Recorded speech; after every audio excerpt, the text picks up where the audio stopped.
Completely follow कर रहा होगा, जिसको और बनाया जा सकता है। देखो क्या बनाया जा सकता है, क्या कहा है, कुछ ए बी है, तो आप ऐसे ही तो बनाते हैं, कुछ ए बी है, कुछ बी सी है, ये बना दिया, और कोई सी डी नहीं है, ये बना दिया। आपको क्या दिक्कत है इसमें, ये बनाया जा सकता है ना, सारे तो कथन फॉलो हो रहे हैं। कुछ ए बी यहाँ पर भी है, देखो कुछ बी सी यहाँ पर भी है, कोई भी सी डी नहीं है, भाई नहीं है, यहाँ पर कोई भी सी का पार्ट डी में नहीं है, तो कोई सी डी नहीं है। अगर आप इन दोनों डायग्राम के बेस पर इसको देखें, इस डेटा को देखें, तो क्या मिलेगा आपको, कुछ डी ए है, यहाँ पर देखो कुछ डी ए है, ये बात क्या हो जाती है, गलत। अभी केवल इस डायग्राम से आप चेक कर रहे हैं, ये बात क्या हो जाती है आपकी, गलत हो जाती है, हो रही कि नहीं। कुछ डी ए है इस वाले डायग्राम से, ये बात गलत है।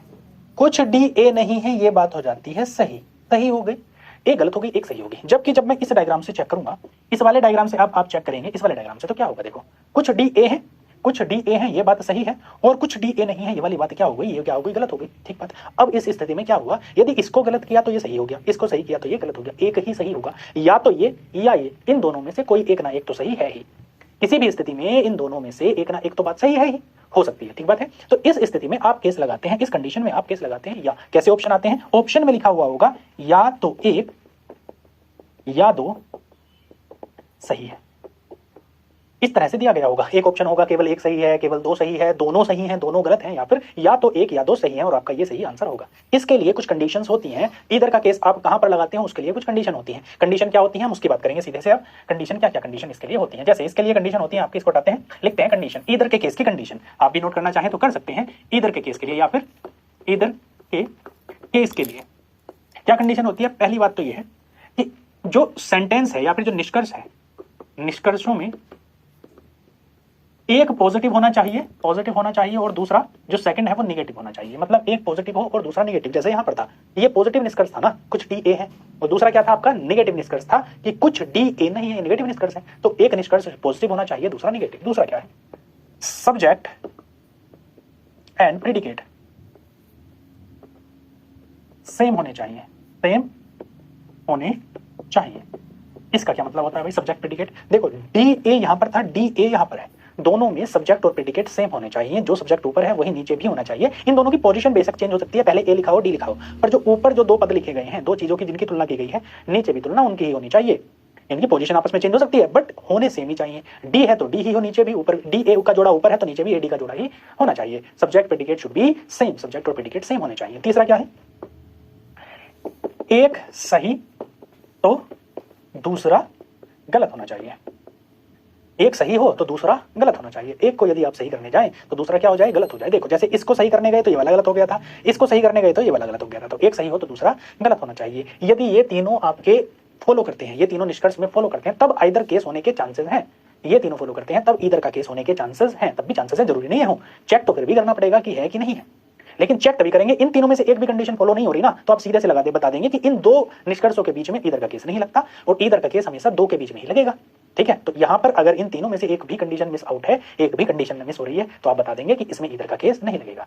दूसरी बात, जो स्टेटमेंट है उसमें पॉजिटिव और निगेटिव स्टेटमेंट दोनों होने चाहिए। जैसे कि यहां पर था, यहां पर ये सारे के सारे पॉजिटिव स्टेटमेंट थे, कुछ ए बी हैं कुछ बी सी हैं, ये पॉजिटिव था। एक निगेटिव स्टेटमेंट भी था, कोई सी डी नहीं है, यानी पॉजिटिव और निगेटिव दोनों के दोनों स्टेटमेंट भी होने चाहिए, तभी आप इधर का केस लगा सकते हैं। अब बात करते हैं पॉसिबिलिटी की, संभावना की। ये इधर का केस था, इधर का केस बस इतना ही है। इस पर बहुत ज्यादा प्रश्न पूछे भी नहीं जाते, कभी कभार प्रश्न पूछ लेता है, इसलिए हम इसको अभी हटा देते हैं। ठीक है, इसको हटा देते हैं। अब बात करते हैं पॉसिबिलिटी के केस की। क्योंकि हम रिवीजन कोर्स कर रहे हैं, क्योंकि हम थोड़ी तेजी से क्वेश्चंस को कर रहे हैं और समझ भी रहे हैं, तो हम थोड़ा तेज ही इनको भी समझेंगे। पॉसिबिलिटी के केस में क्या होता है भाई, पॉसिबिलिटी के केस में होती है संभावना। संभावना मतलब अल्टरनेट डायग्राम बनाने की जरूरत, क्या ऐसा हो सकता है। यहाँ पर जैसे हम अगर डायरेक्ट कंक्लूजन देख रहे थे तो हम ये देख रहे थे अगर 100% सही है कोई बात, तभी उसको हम सही मान रहे थे। लेकिन पॉसिबिलिटी के केस में क्या होता है कि अगर 1% चांसेस भी ऐसा होने के हैं तो भी वो क्या होता है, आपका कथन सही होता है। जैसे यहां पर मैं लिखूं, अगर मैं डायरेक्ट स्टेटमेंट ये लिख दूं, कुछ ए डी है, ये बात क्या है, आप कहोगे जी ये बात सरासर गलत है, ये बात सरासर गलत है। कुछ ए डी है, कहां दिख रहा है भाई ए डी है, हो सकते होंगे पर है नहीं, हो सकते होंगे, क्या पता, हो सकते हो ना हो सकते हो, आपको कोई लेना देना नहीं। तो ये क्या हो गया, गलत। लेकिन यदि मैं ये लिख दूं स्टेटमेंट, ये क्या है, निष्कर्ष चल रहे हैं आपके, ये क्या है, निष्कर्ष, स्टेटमेंट नहीं है, निष्कर्ष। अगर मैं ये लिख दूं कुछ ए डी हो सकते हैं, हो सकते हैं, तो ये बात स्टेटमेंट क्या हो जाएगा, सही हो जाएगा। इस वाले डायग्राम को भी हटा देते हैं फिलहाल, इस वाले डायग्राम को क्या करते हैं, हटा लेते हैं। कुछ ए डी हो सकते हैं कि नहीं हो सकते, हो सकते हैं, बिल्कुल हो सकते हैं। देखो सी का रिलेशन तो डी से था, सी और डी का रिलेशन था, ए और डी का तो कोई संबंध नहीं था, ना डायरेक्ट ना इनडायरेक्ट, ए डी का कोई संबंध नहीं, तो हो तो सकता है ना ऐसा कि कुछ ए डी हो सकते हैं। और क्या हो सकता है, और क्या हो सकता है, सभी ए डी हो सकते हैं। ये बात कहें, ये बात भी सही है। कैसे हो सकते हैं, देखो इसी स्टेटमेंट को अगर आप ऐसे बना लेते हैं, कुछ ए बी हैं, कुछ बी सी हैं, और जितने भी कोई बी सी डी नहीं है, लो हमने ये बना दिया। अब भी सारे के सारे स्टेटमेंट तो सही हो जा रहे हैं ना, कुछ ए बी है यहाँ पर भी है, कुछ बी सी है वहां पर भी है, कोई सी डी नहीं है यहाँ पर भी कोई सी डी नहीं है, लेकिन अब सभी ए डी हो सकते हैं कि नहीं, तो ये यहाँ पर भी सही हो जाएगा। जबकि अगर ये सकता वर्ड नहीं होता, ये पॉसिबिलिटी नहीं होती, ये पॉसिबिलिटी का केस नहीं होता, जहां पर सकता वर्ड आ जाएगा, हो सकता है, हो सकते हैं, ऐसा किया जा सकता है, वहां पर आप समझेंगे कि ये पॉसिबिलिटी है और आपको इसको अलग अप्रोच से देखना पड़ेगा, अल्टरनेट डायग्राम की अप्रोच से इसको देखना पड़ेगा, जैसे यहाँ पर हम दिख रहे हैं। इससे अगर आप देखें कि सभी एडी हैं तो आप सीधा सीधा गलत लगा के निकल गए होते, लेकिन जब आपने देखा क्या इसको ऐसे बनाया जा सकता है, तो आपको लगा कि हाँ इससे तो बनाया जा सकता है, इससे तो कोई स्टेटमेंट को क्षति नहीं पहुंच रही, सारे के सारे स्टेटमेंट वैसे ही रह जा रहे हैं और ये भी सही हो रहा है। तो आप क्या कहेंगे कि सभी एडी हो सकते हैं, ये बात सही है, ये बात क्या है, सही। और लिखते हैं, यदि मैं ये लिखूं सभी बी डी हो सकते हैं, डी हो सकते हैं, ये बात बताइए क्या सही है या गलत। तो अब हम क्या कहेंगे, ये बात एकदम क्या है, एकदम गलत है भाई, ये बात क्या है, गलत है। अब बताइए ये क्यों गलत है। अब जब हम डायग्राम बना रहे हैं, इसी का अल्टरनेट डायग्राम बनाकर भी देख रहे हैं, अभी तो है नहीं, देखो सभी ए बी डी हो सकते हैं ऐसा अभी तो दिख नहीं रहा, लेकिन अगर आप डायग्राम भी बनाना चाहें, कुछ ए बी है, कुछ बी सी है। अब यदि डी को यहां पर बनाना चाहो तो पूरे के पूरे घेरे को आप डी के अंदर ले नहीं सकते, क्यों, ये वाला पार्ट भी तो आएगा, ये वाला पार्ट भी तो डी के अंदर लेना पड़ेगा, और ये तो कभी डी हो नहीं सकता, ये वाला जो पार्ट है ये कभी डी नहीं हो सकता ना, ये पूरा, ये वाला पार्ट तो बी का पार्ट भी है। तो आप कहोगे ऐसी तो कोई संभावना ही नहीं है कि सारे के सारे बी क्या हो जाए, डी हो जाए। तो ऐसी जब कोई संभावना ही नहीं है तो ये आंसर भी क्या हो जाता है आपका, गलत। अभी तक हमने क्या क्या बात सीखी है, कल से लेकर आज तक जो कल की क्लास की थी उससे, एक तो हमने सीखा है कि डायरेक्ट आपके जो आते हैं क्वेश्चंस उनमें नेगेटिव वाले होते हैं और डायरेक्ट होते हैं पॉजिटिव वाले। पॉजिटिव वाले जितने होंगे वो केवल एक डायग्राम से आप चेक कर सकते हैं, नेगेटिव वाले हमेशा तब गलत होंगे जबकि स्टेटमेंट में कोई नेगेटिव स्टेटमेंट न दिया गया हो, तो सारे गलत होते हैं, अदरवाइज आप अल्टरनेट डायग्राम से चेक करते हैं। तीसरा केस आता है इधर का, इधर के केस की क्या कंडीशन है, एक पॉजिटिव होना चाहिए, एक नेगेटिव होना चाहिए, सब्जेक्ट प्रेडिकेट सेम होनी चाहिए, एक सही हो तो दूसरा गलत होना चाहिए, दूसरा सही हो तो पहला वाला गलत होना चाहिए। ये इधर का केस था, थर्ड केस। अब ये जो केस है वो क्या है आपका, पॉसिबिलिटी का केस। यदि कॉन्ट्राडिक्शन नहीं होता है और अल्टरनेट डायग्राम आप बना सकते हैं तो इधर का केस, पॉसिबिलिटी का केस आप लगा सकते हैं। ये हमने सारे के सारे केसेस पढ़ लिए हैं अभी तक। किस चीज के हैं ये, सिलोजिज्म के यानी न्याय निगमन के ये हैं। अब देखते हैं प्रीवियस ईयर में क्वेश्चंस कैसे कैसे पूछे गए हैं, कितने लेवल के क्वेश्चन पूछे गए हैं, उनको किस तरह से आपके एग्जाम में दिया गया था और आपको क्या अप्रोच लगानी थी। ठीक है, चलिए शुरुआत करते हैं अब पहले प्रश्न से। ये 2022 में ही प्रश्न पूछा गया। 2022 में क्या प्रश्न पूछा गया, सबसे पहले क्वेश्चन को पढ़ना समझना जरूरी है ही, तो एक बार जरूर, चाहे मोटे तौर पर हल्का हल्का पढ़ेंगे जो आपके निर्देश दिया है, पर पढ़ना जरूर। कई बार हो सकता है कि थोड़ा बहुत चेंज कर दें और आपका जो पूरा कॉन्सेप्ट है वो अलग हो जाए। 2 कथन और उसके बाद 4 निष्कर्ष दिए गए हैं। यदि कथन सामान्य ज्ञात तथ्यों से असंगत प्रतीत होते हैं तो भी आपको उन्हें सत्य मानना है। जो स्टेटमेंट है इनको तो सही आपको मानना ही है, ये जो स्टेटमेंट है इनको तो सही मानना ही है। सभी निष्कर्षों को पढ़िए और निश्चय कीजिए कि दिए गए निष्कर्षों में से कौन सा या कौन से निष्कर्ष सामान्य ज्ञात तथ्यों की उपेक्षा करते हुए इन कथनों के तर्क संगत रूप से अनुगमित होता है या फिर होते हैं।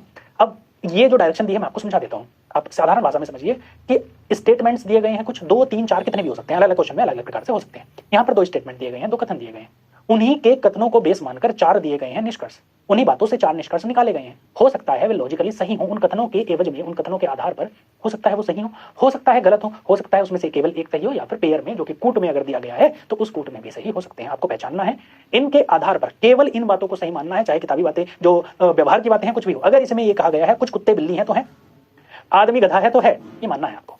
ठीक है, कुछ भी जो दिया गया हो, जैसे यहाँ पर दिया गया है। अब इसको हम सॉल्व करते हैं। सॉल्व करने का तरीका वही है जो अभी तक हमने किया है। सबसे पहले आपको वेन डायग्राम बनाना होता है, इसलिए मैंने बताया था कि वेन डायग्राम की समझ जरूरी है, इसलिए हमने वेन डायग्राम वाला चैप्टर को पहले समझा था। ठीक, वेन डायग्राम समझेंगे उसके बाद में इस चैप्टर पर आएंगे। वेन डायग्राम को समझना, उसको बनाना जरूरी है। सभी कलम किताबें हैं, तो कैसे बनाएंगे भाई, हम लिख देते हैं यहाँ पर कलम, सभी कलम, जितनी भी कलम है वो सारी की सारी क्या है, किताबें हैं। ऐसे ही बनाएंगे, और कोई तरीका है तो तरीके और भी तरीके हैं हालांकि, पर आपको ऐसे ही बनाना है क्योंकि आपको कल देखी थी क्लास क्यों हम ऐसे बनाते हैं। आगे, कोई कुर्सी कलम नहीं है, कोई भी कुर्सी कलम नहीं है। कुर्सी क्या नहीं है, कलम नहीं है। कलम, कोई भी कुर्सी कलम नहीं है। एक बात है, ये 2 स्टेटमेंट 2 कथन दिए गए हैं, इनके आधार पर आपको प्रश्न के उत्तर देने हैं। अब हम चेक करेंगे निष्कर्ष क्या क्या दिए गए हैं। निष्कर्ष देखो, यहाँ तक आपको जो दिया गया था वो आपने बनाया। निष्कर्ष से पहला, सभी कुर्सियां किताबें हैं, क्या ऐसा है, सभी की सभी कुर्सी किताबें हैं, अरे गलत है। ये क्या है, सभी कुर्सी किताबें हैं, गलत हो गया, 100% श्योरिटी नहीं है। 100% श्योर नहीं हो आप तो पहला वाला क्या हो जाएगा, गलत हो जाएगा। ऑप्शन भी देख लेंगे, केवल एक सही है, केवल 2 सही है, निष्कर्ष 3 और 4 दोनों सही है। इन निष्कर्षों में से कोई भी अनुगमित नहीं होता है। ठीक है, ये 4 ऑप्शन हो सकते हैं। पहली बात तो ये ऑप्शन देख के आपको ये तो पता चल ही गया है कि इधर का केस नहीं लग रहा है, पॉसिबिलिटी का केस नहीं लग रहा है, फिलहाल इधर का केस नहीं लग रहा है, इतना पता है। कि केवल एक सही है या केवल दो सही है या तीन और चार दोनों सही है या फिर इनमें से कोई सही आंसर में नहीं है। जो ऑप्शंस दिए गए हैं इनमें से कोई भी फॉलो नहीं कर रहा है। आगे देखते हैं सेकंड, कुछ कुर्सियां कलमे हैं, कुछ कुर्सी कलमे हैं, क्या अरे कोई भी नहीं है, एक भी कलम कुर्सी नहीं है, कुछ तो कुछ एक भी नहीं है, तो ये भी क्या हो जाएगा, कुछ कुर्सियां कलमे हैं, ये भी गलत हो जाएगा, यानी दो ऑप्शन आप एलिमिनेट कर दिए। सभी किताबें कुर्सियां हैं, सभी किताबें कुर्सियां हैं, क्या अरे नहीं है, तो ये क्या कर दो आप गलत।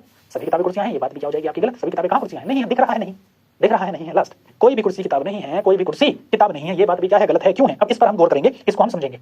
मैं तो ये बता रहा हूं जी गलत है, अब क्यों गलत है ये भी समझते हैं, क्योंकि डाउट तो यहीं पर बनेगा ना। पहले तीन ऑप्शन तो आपने एलिमिनेट कर दिए, पहली बात तो अगर ऑप्शन की अगर हम माने तो ये गलत हो जाता है, क्योंकि ऑप्शन तीन आपने गलत कर दिया, ये भी गलत हो गया, तो आपका आंसर ऑटोमेटिकली क्या हो जाता है, डी।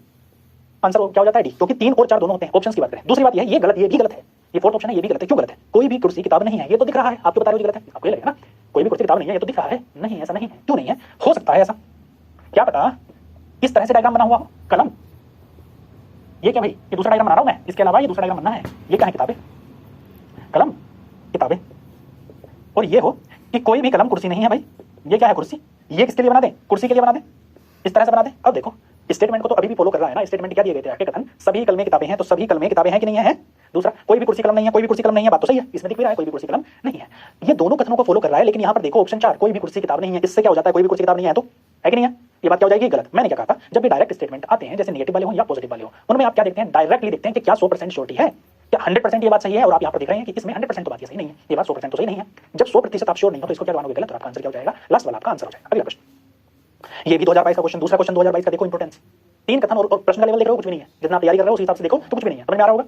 यही डाटा है, सेम का सेम, तीन कथन दिए गए हैं, यहाँ पर बस कथन तीन कर दिए हैं और निष्कर्ष तो फिर निष्कर्ष भी तीन कर दिए हैं। कुछ डॉक्टर शिक्षक हैं, वेन डायग्राम अगर इनका बनाना आ गया ना तो लगभग मान के चलो 70% कम हो गया वेन डायग्राम बनाने से, अगर सही वेन डायग्राम बनाते हो तो। कुछ डॉक्टर शिक्षक हैं, कैसे बनाएंगे भाई, कुछ डॉक्टर साहब क्या है, टीचर भी हैं, क्या है, शिक्षक हैं। आगे, सभी शिक्षक इंजीनियर हैं, जितने भी टीचर हैं, जितने भी टीचर हैं वो सारे के सारे क्या हैं, इंजीनियर भी हैं, जितने टीचर हैं वो सारे के सारे इंजीनियर हैं। आगे, सभी इंजीनियर वैज्ञानिक हैं, जितने भी इंजीनियर हैं वो सारे के सारे क्या हैं भाई, वैज्ञानिक हैं, वो सारे के सारे क्या हैं, वैज्ञानिक हैं। इस तरह से ये डायग्राम आपने बनाया। कुछ डॉक्टर शिक्षक हैं, सभी शिक्षक इंजीनियर हैं, सभी इंजीनियर वैज्ञानिक हैं, सभी इंजीनियर क्या हैं आपके, वैज्ञानिक है। ये आपका बन गया डायग्राम। जब ये डायग्राम बन गया तो इसके आधार पर क्या करना है आपको, निष्कर्ष चेक करना है। निष्कर्ष देखते हैं पहले, केवल निष्कर्ष ये, केवल दो, एक और दो, एक और तीन सही, एक और दो दोनों सही। अब ये देखते हैं आप, ऑप्शन से देखेंगे और आप देखेंगे निष्कर्षों को चेक करेंगे एक एक करके। करिएगा चेक भाई, कैसे चेक करेंगे इनको, देखो पहला वाला, कुछ वैज्ञानिक डॉक्टर है, कुछ वैज्ञानिक डॉक्टर है, क्या ये बात सही है, कुछ वैज्ञानिक, ये वाले जो वैज्ञानिक हैं, ये वाले ये वैज्ञानिक तो है और ये डॉक्टर भी है, तो कुछ वैज्ञानिक डॉक्टर हैं, पहला क्या हो जाएगा आपका, सही हो जाएगा कि कुछ वैज्ञानिक डॉक्टर हैं, ये है 100% है। कोई ऐसा चांस नहीं है कि वैज्ञानिकों को डॉक्टर से अलग कर दिया जाए, बिल्कुल सरासर अलग कर दिया जाए, ऐसा नहीं है, कुछ वैज्ञानिक डॉक्टर हैं, ये बात सही है। सभी इंजीनियर डॉक्टर हैं, सभी इंजीनियर क्या हैं, डॉक्टर हैं, क्या सभी इंजीनियर डॉक्टर हैं, जितने इंजीनियर हैं क्या डॉक्टर हैं, नहीं है भाई, सारे सारे इंजीनियर कहां डॉक्टर हैं, बस इतने इंजीनियर डॉक्टर हैं, ये बात सही है, सारे इंजीनियर डॉक्टर हैं, ये कहना तो गलत है, तो ये क्या हो जाएगा, गलत। नेक्स्ट, कुछ इंजीनियर डॉक्टर हैं, बिल्कुल सही बात है, कुछ इंजीनियर इंजीनियर है, क्योंकि इंजीनियर का तो सर्कल ये वाला था, ये इंजीनियर है और ये डॉक्टर भी है, तो कुछ इंजीनियर डॉक्टर हैं, यानी पहला और तीसरा दोनों सही है, आपका आंसर क्या हो जाएगा, ऑप्शन सी। एक बार फिर से देखेंगे, प्रश्न को समझेंगे, देखो समझना जरूरी है, जब तक नहीं समझोगे समस्या होती रहेगी। और ये ऐसा टॉपिक है जिससे हर बार दो प्रश्न तो कम से कम पूछे जाते हैं, कम से कम बता रहा हूं, दो पूछे ही जाते हैं। कुछ डॉक्टर शिक्षक हैं, आपने बनाया, कुछ जो डॉक्टर हैं जो आपका ट्रेडिशनल तरीका है बनाने का उससे बनाया, कुछ डॉक्टर शिक्षक हैं, बना दिया आपने, सेकंड दिया गया, सभी शिक्षक इंजीनियर हैं, तो जितने शिक्षक हैं वो सारे के सारे क्या हैं, इंजीनियर हैं, सारे शिक्षक, सभी इंजीनियर वैज्ञानिक हैं, तो जितने भी इंजीनियर थे वो सारे के सारे क्या थे, वैज्ञानिक थे। ये डायग्राम भी आपने बनाया, जो निष्कर्ष दिया गया है वो दिया गया है, कुछ वैज्ञानिक डॉक्टर हैं, कुछ वैज्ञानिक क्या हैं, डॉक्टर, तो कुछ वैज्ञानिक डॉक्टर, बिल्कुल सही बात। सेकंड दिया गया, सभी इंजीनियर डॉक्टर हैं, ये बात गलत, तो गलत माना आपने भी।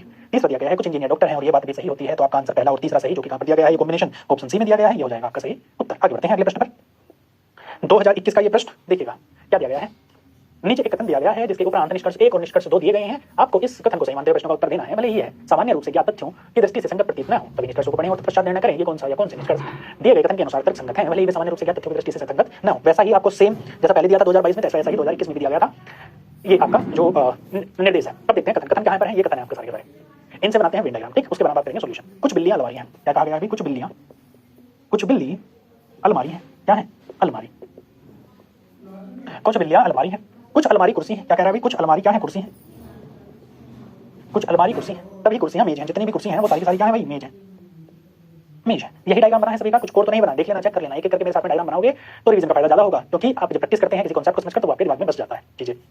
अब देखते हैं हम निष्कर्ष इनके आधार पर क्या निष्कर्ष दिए गए हैं। आपने डायग्राम बना लिया, कुछ बिल्लियां अलमारी है, कुछ अलमारी कुर्सी है, सभी कुर्सियां मेज है, ठीक। अब देखते हैं पहला निष्कर्ष क्या है, कुछ अलमारियां निश्चित रूप से मेज है, कुछ अलमारी निश्चित रूप से मेज है, क्या ये बात सही है, बिल्कुल सही है। ये वाली जो है कुर्सी, जो अलमारी है, ये मेज भी है और कुर्सी भी है, कुछ अलमारी निश्चित रूप से मेज है, ये बात क्या हो जाती है आपकी सही, यानी पहला स्टेटमेंट तो आपका बिल्कुल सही है, इसको गलत आप साबित कर ही नहीं सकते इस तथ्यों के आधार पर, इस इन कथनों के आधार पर। कुछ बिल्लियां कुर्सी नहीं भी हो सकती, ये देखो हो सकती, कुछ बिल्लियां कुर्सी नहीं भी हो सकती, बिल्कुल सही बात है, हो भी सकती है नहीं भी हो सकती, बात सही है। ये भी क्या हो जाएगा, सही, और दोनों सही हैं, तो आपका आंसर हो जाएगा ऑप्शन सी। वो कह रहा है कुछ बिल्लियां कुर्सी नहीं भी हो सकती, देखो बिल्ली कुर्सी नहीं है, नहीं हो सकती, हो सकता है, हो भी सकती है। अगर ये कहा होता, इसका उल्टा भी कहा होता, वो भी सही होता कि कुछ बिल्लियां कुर्सी हो सकती हैं, ये भी सही होता। क्यों होता, देखो तब भी आप ऐसे बना देते। समझने की कोशिश करना बस, सिर्फ बिल्ली अलमारी ये बना दिया आपने, कुर्सी ये तो दिया गया था, कुछ बिल्ली अलमारी हैं, कुछ अलमारी कुर्सी हैं और सभी कुर्सी मेज हैं, ये बना दिया आपने मेज। तो अगर मैं ये कहता कि कुछ बिल्लियां कुर्सी हो भी सकती हैं, तब ये बात सही थी, देखो कुछ बिल्लियां कुर्सी हो सकती थी। अगर मैं ये कहूं कि कुछ बिल्लियां कुर्सी नहीं भी हो सकती, तो ये बात भी सही है। दोनों ही बात क्या हो जाती, सही हो जाती। जब दोनों बात सही हो जाती है तो यानी दोनों स्टेटमेंट क्या है आपके सही हैं। स्टेटमेंट एक भी सही और स्टेटमेंट दो भी, मतलब निष्कर्ष एक भी सही और निष्कर्ष दो भी सही। जब दोनों सही है तो आपके प्रश्न का उत्तर क्या हो जाएगा, ऑप्शन सी आपके प्रश्न का उत्तर हो जाएगा। अगले प्रश्न की ओर बढ़ते हैं, देखते हैं क्या है प्रश्न। चलिए देखिएगा, ये भी 2021 का देखो, 2022 के दो क्वेश्चन देखे आपने, 2021 का दूसरा क्वेश्चन। आखिर वो जो आपको निर्देश दिया गया है वो सेम ही है, बनाएंगे क्वेश्चन।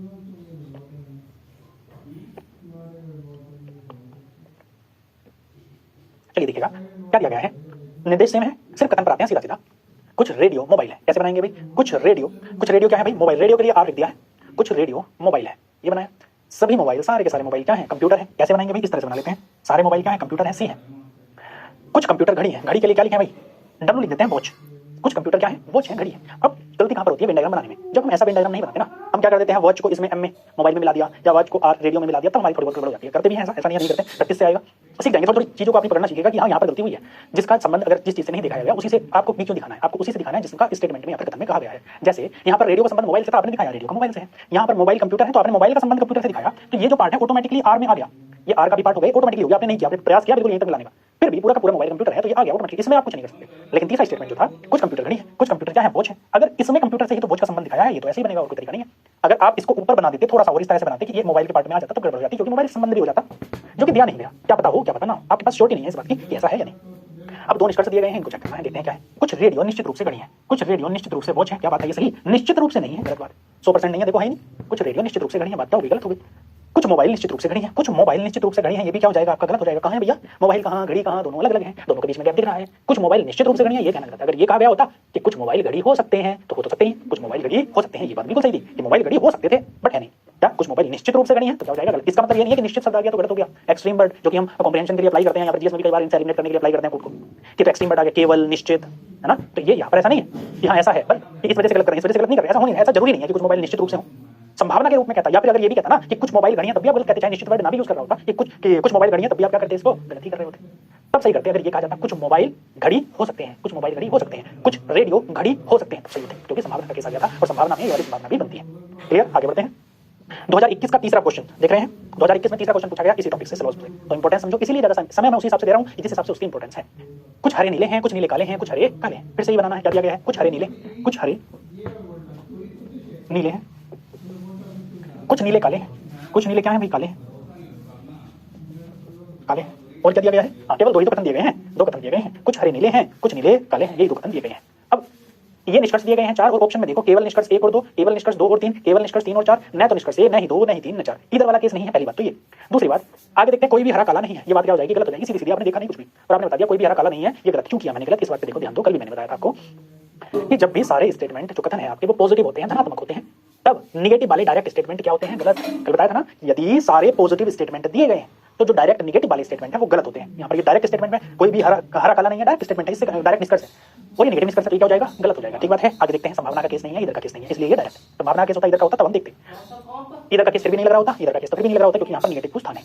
अब देखो निष्कर्ष, कुछ हरे काले हैं, इसको भी चेक करेंगे, ऐसा नहीं हमने गलत कर दिया तो समझेंगे नहीं, समझेंगे भी किस गलत क्यों है। कुछ हरे काले हैं तो देखते हैं, कुछ हरे काले हैं, क्या ये बात सही है, ये बात है आपकी गलत, डायरेक्ट स्टेटमेंट है तो गलत। नेक्स्ट, कोई भी हरा काला नहीं है, ये बात भी क्या है, गलत है। क्यों गलत है, देखो सेकंड वाले को, चलो इसको बाद में चेक करेंगे, पहले बाकी की दो चेक कर लेते हैं। ठीक बात, सभी हरे काले हैं, सभी हरे काले हैं, ये बात भी क्या हो गई, गलत हो गई। और लास्ट क्या है, सभी काले हरे हैं, सभी काले हरे हैं, ये बात भी क्या हो गई, गलत। तो कौन कौन से गलत हो गए, पहला, तीसरा और चौथा। पहले तीसरे से ये गलत हो गया, पहले तीसरे से ये गलत हो गया, पहले तीसरे से ये गलत हो गया, पहले तीसरा और चौथा से ये वही गलत हो गया। अगर आप वैसे भी लॉजिकली सोचो तो सेकंड वाला तो गलत हो ही रहा है, अगर आप ऑप्शन से भी देखो तो सेकंड गलत तो हो ही रहा है, लेकिन हम इस बीच को हम समझेंगे जिससे क्लैरिटी रहे आपको कि ये गलत एक्चुअल में है क्यों। आपने जब इन दोनों से डायग्राम बनाया था तो ये डायग्राम भी बना सकते थे भाई, हरा, कुछ हरे नीले हैं और कुछ नीले काले हैं, ऐसा बन सकता था कि नहीं, ये भी तो बन सकता था, ये भी तो बनता है ना स्टेटमेंट से, कुछ हरे नीले हैं भाई, कुछ नीले काले हैं, क्या गलत है इसमें, बन गया। ठीक, अब देखो ये वाला स्टेटमेंट, सिर्फ इसको देखो, बाकी को नहीं देखना, निकट वाले देखना है आपको। कोई भी हरा काला नहीं, अरे है तो भैया ये कोई भी हरा काला नहीं है, ये बात क्या हो गई, गलत। मैंने क्या कहा गलत, इसलिए किया है कि जब भी हम डायरेक्ट स्टेटमेंट को चेक करते हैं तो ये चीज चेक करते हैं कि वो 100% बात सही है, किसी भी स्थिति में वो गलत नहीं साबित होनी चाहिए। ये तो गलत साबित हो रही है, मैंने कहा किसी भी स्थिति में गलत साबित नहीं होनी चाहिए, ये हो रही है। किसी भी स्थिति का मतलब क्या है, उसकी लिमिटेशन है कि स्टेटमेंट को तो वो जो आपका वेन डायग्राम बने वो फॉलो करना ही करना चाहिए, उसके बाद कोई भी स्थिति आए उसमें गलत साबित नहीं होना चाहिए, तो वो स्टेटमेंट आपका सही होता है, वो निष्कर्ष कंक्लूजन आपका सही होता है। तो यहाँ पर क्या हो जाएगा, ये गलत हो जाएगा। क्लियर हुआ होगा थोड़ा थोड़ा कि ये क्यों हुआ है, तो इसको हटा देंगे, इसको देखने की जरूरत नहीं है, सिर्फ आइडिया से आप इसको कर देते हैं, अपने दिमाग में ही अल्टरनेट डायग्राम बनाते हैं कि क्या ऐसा हो सकता है। अगर आपको दिखता है तो उसको इसी हिसाब से आप आंसर देंगे। आपने देखा है क्वेश्चन 2022 के, 2021 के, अब आते हैं 2020 के, तो आप कंसिस्टेंसी भी देखिए कि ये लगातार कंटिन्यूअसली ये क्वेश्चंस पूछे जा रहे हैं इस टॉपिक से, और कितने पूछे जाते हैं ये भी आप देख रहे हैं। सेम उसी तरह का प्रश्न है, कथन दिए हैं, निष्कर्ष दिए हैं और नीचे कूद दिए गए हैं, ऑप्शंस दिए गए हैं। सभी बिल्लियां कुत्ते हैं, कैसे बनाएंगे भाई, सभी बिल्लियों को कुत्ता, सभी बिल्ली क्या है भाई, कुत्ते हैं, यहाँ लिख दिया आपने कुत्ते हैं, सभी बिल्लियां काली हैं, जितनी भी बिल्लियां हैं अब ये काली हैं। फटाफट से, जैसे जो भी पेन को पी ले रखी है, फटाफट से सब बना करके देखेंगे। इसका वेन डायग्राम बना दीजिए। इतनी देर तो लगनी थी वेन डायग्राम बनाने में। चलिए 5 सेकंड हो रहे हैं, फटाफट से इसका वेन डायग्राम बनाइए, इन दोनों स्टेटमेंट का वेन डायग्राम। उसके बाद आप चेक करेंगे क्या गलती है। ठीक है, हम भी बनाते हैं। अब आप चेक करिएगा, टाइम तो निकल गया, टाइम तो हो गया होगा, इतनी देर में बन जाना चाहिए था। अगर नहीं बना है तो समस्या है, क्योंकि इससे ज्यादा समय तो देना नहीं वेन डायग्राम को। अगर बन गया है तो चेक करिएगा कितने लोगों का सही है। सभी बिल्लियां कुत्ते हैं, कैसे बनेंगे भाई बिल्लियां कुत्ते? सभी बिल्ली क्या है? कुत्ते हैं, ऐसे बना सकते हैं, कोई समस्या? और क्या दिया गया है? सभी बिल्लियां काली हैं। सभी बिल्लियां क्या है भाई? काली। तो जितनी भी बिल्ली हैं ये सारी की सारी क्या है भाई? काली। जिसने भी ऐसे डायग्राम बनाया है उसका सही है, बाकी सबके गलत है। जिसका भी डायग्राम कुछ कुछ ऐसा दिख रहा है वो सही है, वो बाकी गलत है। या फिर ऐसा दिख जाए बिल्ली कुत्ते, या फिर ऐसा दिख जाए जैसा मैं अब बना रहा हूँ, ये क्या? इन जैसे में से कोई भी डायग्राम अगर आपको दिख जाता है तो सही है, बाकी सारे डायग्राम गलत। मतलब गलत आपका आंसर देने के लिए गलत है। ऐसा नहीं अल्टरनेट डायग्राम नहीं बन सकते, वैसे बन सकते हैं जैसे आप अभी बना रहे हैं, वैसा अल्टरनेट डायग्राम बनाया जा सकता है, ऐसी संभावना है। पर सही डायग्राम ऐसा बनाना है। क्यों बनाना है ऐसा, इस बात को समझते हैं। यदि जिसने ऐसे डायग्राम बनाया है, दो तरीके से सामान्यतः बच्चों ने डायग्राम में से बनाया होगा, सभी बिल्ली कुत्ते हैं और सभी बिल्ली काली हैं। एक तो ये बना होगा, कुछ बच्चों ने ये बनाया होगा, सभी बिल्ली कुत्ते हैं और सभी बिल्ली काली हैं। ये दोनों के दोनों गलत हैं। देखो क्यों गलत हैं, अब हम इस बात पर थोड़ा सा विचार करेंगे कि ये दोनों के दोनों गलत क्यों हैं। ये इसलिए गलत है, पहला स्टेटमेंट आपको दिया गया था सभी बिल्ली कुत्ते हैं, आपने बना दिया। बिल्ली को अंदर रखा, कुत्तों को बाहर रखा, बिल्ली को अंदर रखा, कुत्तों को बाहर बना दिया। दूसरा स्टेटमेंट था सभी बिल्लियां काली हैं। अब बिल्ली का पता है सारी सारी बिल्ली काली है, बिल्ली का ही तो पता है सारी जितनी भी बिल्ली हैं वो काली है, जितनी भी बिल्ली हैं वो काली है। पर इस स्टेटमेंट की बात करें, अगर ऊपर वाले डायग्राम को देखें, इससे क्या लग रहा है? अगर आपको ये स्टेटमेंट ना दिए गए होते इस तरह से, ये वेन डायग्राम दिया गया होता बस जो आपने बनाया अभी, तो इसका मतलब क्या निकलता? सभी बिल्लियां काली हैं, सभी काले कुत्ते हैं, सभी काले कुत्ते हैं। ये बात तो कहीं नहीं दी गई थी, कहीं दी गई थी बात, ये सभी काले कुत्ते हैं नहीं दी गई थी। इसलिए क्या है, ये गलत है। ये बात तो कहीं दी ही नहीं गई थी। कालियों कालों का कुत्तों से तो कोई संबंध दिया ही नहीं गया था। आप तो अपने मन से बना रहे हैं, ऐसा क्या पता हो सकता है, पर है नहीं। ऐसा ही इस वाले डायग्राम में सभी बिल्लियां काली हैं। सभी बिल्लियां जब काली हैं तो ये बनाया, सभी बिल्लियां कुत्ते हैं ये बनाया। तो इससे और क्या निकल रहा है कि सभी कुत्ते काले हैं। ऐसा किसने कहा? सभी कुत्ते काले हैं, ऐसा भी तो नहीं कहा। तो ये डायग्राम भी क्या हो जाएगा? गलत हो जाएगा। यानी ये दोनों डायग्राम आपने नहीं बनाने थे, जिसने भी बनाए हैं वो दोनों ये गलत डायग्राम है। ऐसे नहीं बनाने, गलत इस सेंस में है कि ऐसे हो तो सकते हैं, पर इनसे आंसर आपका गलत आएगा। क्यों आएगा गलत, वो हमने आपके लिए डिस्कस किया है। क्योंकि इनसे जो कथन है उनका कॉन्ट्रडिक्शन हो रहा है, वो भाव निकल ही नहीं रहा जो कथन में दिया गया है, उस भाव से ये विचलित हो गए हैं। ठीक है, आगे देखते हैं। इन दोनों में से कोई भी बताओ, एक ही बात है, इन दोनों को बनाने का तरीका थोड़ा सा अलग है, बात एक ही है। तो चलिए एक को हटा देते हैं, एक को रख लेते हैं। ठीक है, इसको हटा देते हैं, ये ज्यादा गंदा लग रहा है, कम गंदा लग रहा है शायद, है ना। चलिए देखते हैं, अब देखते हैं निष्कर्ष। सभी कुत्ते काले हैं, क्या सभी कुत्ते काले हैं? ये बात गलत है। सभी कुत्ते काले हैं, बात क्या होगी? गलत। लेकिन आप में से कुछ लोग डायग्राम से ऐसे ही हो जा रहा था, अभी गलत है। क्यों गलत है? देखो ही नहीं, सभी कुत्ते काले हैं, ऐसा किसने कह दिया? सभी कुत्ते काले हैं, गलत हो गया। सेकंड, कुछ कुत्ते काले नहीं है, ये बात भी क्या हो जाएगी? गलत हो जाएगी। कुछ कुत्ते तो काले हैं ना, कुछ कुत्ते काले हैं, तो आप कैसे कह दोगे कुछ कुत्ते काले नहीं है? ये भी क्या हो जाएगा? गलत है। जब दोनों गलत हैं तो न तो निष्कर्ष एक, न ही दो फॉलो करता है, यानी आपका आंसर क्या हो जाएगा? Option C. इसलिए मैं कह रहा हूं कि वेन डायग्राम बनाना सीख लो, तो आपके ये जो क्वेश्चन है इनमें टाइम नहीं लगना। 30 सेकंड के क्वेश्चन से ज्यादा क्वेश्चन नहीं है, 30-35 सेकंड से बड़े क्वेश्चन नहीं है, और 2-2 3-3 क्वेश्चन तक पूछे जाते हैं। तो आप देख रहे हैं, आप अपनी ये 2019 का क्वेश्चन, 2020 का इसके पहले था, 2019 का क्वेश्चन ये है। ऐसा ही प्रश्न है, कुछ चूहे बिल्लियां हैं, कुछ बिल्लियां कुत्ते हैं, कोई भी कुत्ता गाय नहीं है। इनको चेक करते हैं, बनाते हैं। कुछ चूहे बिल्लियां हैं, कुछ चूहे बिल्लियां हैं, इस तरह से बनाया होगा। सभी बनाइएगा मेरे साथ में। कुछ बिल्लियां कुत्ते हैं, कुछ बिल्लियां क्या है भाई? कुत्ते हैं। कोई भी कुत्ता गाय नहीं है, कोई भी कुत्ता गाय नहीं है। ये वेन डायग्राम आपने बनाया, जिसने भी ऐसे बनाया है सही बनाया है, देखिए ना, जिसने नहीं बनाया वो सही कर लीजिएगा। आगे देखते हैं अब हम कि इसमें क्या आंसर होगा। चेक करते हैं, एक एक करके बताइएगा क्या आंसर रहेगा। कोई भी गाय बिल्ली नहीं है, कोई भी गाय बिल्ली नहीं है, कोई भी गाय बिल्ली नहीं है। ये बात क्या है आपकी? गलत है। क्यों गलत है? क्यों गलत है अभी डिस्कस करेंगे। कोई भी कुत्ता चूहा नहीं है, कोई भी कुत्ता चूहा नहीं है, ये बात भी क्या है आपकी? गलत है। क्यों है ये भी डिस्कस करेंगे। कुछ बिल्लियां चूहे हैं, कुछ बिल्लियां चूहे हैं, ये बात क्या है आपकी? सही है। आपका आंसर क्या हो जाएगा? ऑप्शन सी आपका आंसर हो जाएगा। अब पहले दो गलत क्यों है, इन पर हम बात करें, करनी चाहिए। देखो एक एक करके बात करते हैं। पहले सेकंड वाली की बात कर रहे हैं, सेकंड की। कोई भी कुत्ता चूहा नहीं है। अब इतना अगर आप डायग्राम देखो, केवल इतना डायग्राम, यानी नीचे का स्टेटमेंट अगर आप अभी छोड़ दो, ठीक, तो इस तरह से आप डायग्राम बना रहे होंगे। कुछ चूहे बिल्लियां हैं, कुछ बिल्ली कुत्ते हैं। अब इसके आधार पर निष्कर्ष निकाला, कोई भी कुत्ता चूहा नहीं है, कोई भी कुत्ता चूहा नहीं है। ये दोनों स्टेटमेंट कैसे स्टेटमेंट है? पॉजिटिव। और निष्कर्ष निकाल रहे हो डायरेक्ट स्टेटमेंट में भी नेगेटिव। निष्कर्ष कैसे निकाल रहे हो? नेगेटिव। तो ये ऑटोमेटिकली गलत हो गया। दूसरा इसलिए भी गलत है कि आप इसका अल्टरनेट डायग्राम भी तो बना सकते हैं। इसका क्या कर सकते हैं? अल्टरनेट डायग्राम कैसे बनेगा? इन दोनों स्टेटमेंट को देख रहे हैं। कुछ चूहे क्या है? बिल्ली है, और कुछ बिल्ली क्या है? कुत्ते हैं। ऐसे नहीं बना सकते? बना सकते हैं, बिल्कुल क्यों नहीं बना सकते हैं। कुछ चूहे बिल्लियां हैं, कुछ बिल्लियां कुत्ते हैं। अब देखो कोई भी कुत्ता चूहा नहीं है, कोई भी कुत्ता चूहा नहीं है, ये बात क्या हो जाती है? गलत हो गई नहीं? हमने क्या कहा था कि जब आप पॉसिबिलिटी और इधर का केस ना हो, डायरेक्ट स्टेटमेंट पॉजिटिव चाहे नेगेटिव दिया गया हो, तो आप उसमें देखते हैं ये है कि क्या 100% ये बात सही है कि 100% आप श्योर हो कि कोई भी कुत्ता चूहा नहीं है, तो आप कहोगे मैं 100% श्योर नहीं हो सकता है ऐसा भी कोई कुत्ता चूहा ना हो, पर 100% गारंटी नहीं है। इस बात की जब गारंटी नहीं है तो ये क्या हो जाएगा? गलत। अभी सेकंड वाला तो आपको क्लियर हो गया होगा कि क्यों गलत है। अब बात करते हैं फर्स्ट वाले की, इसको हटाते हैं। अब बात करते हैं फर्स्ट की, फर्स्ट वाला क्यों गलत है। देखो ये डायग्राम बना रखा है, ये मेन डायग्राम है। अगर मैं इसको दूसरे तरीके से बनाना चाहूं, क्या दिया गया है? कोई भी गाय बिल्ली नहीं है, कोई भी गाय बिल्ली नहीं है। यदि मैं इसका अल्टरनेट डायग्राम बनाऊं तो ऐसे नहीं बना सकता क्या?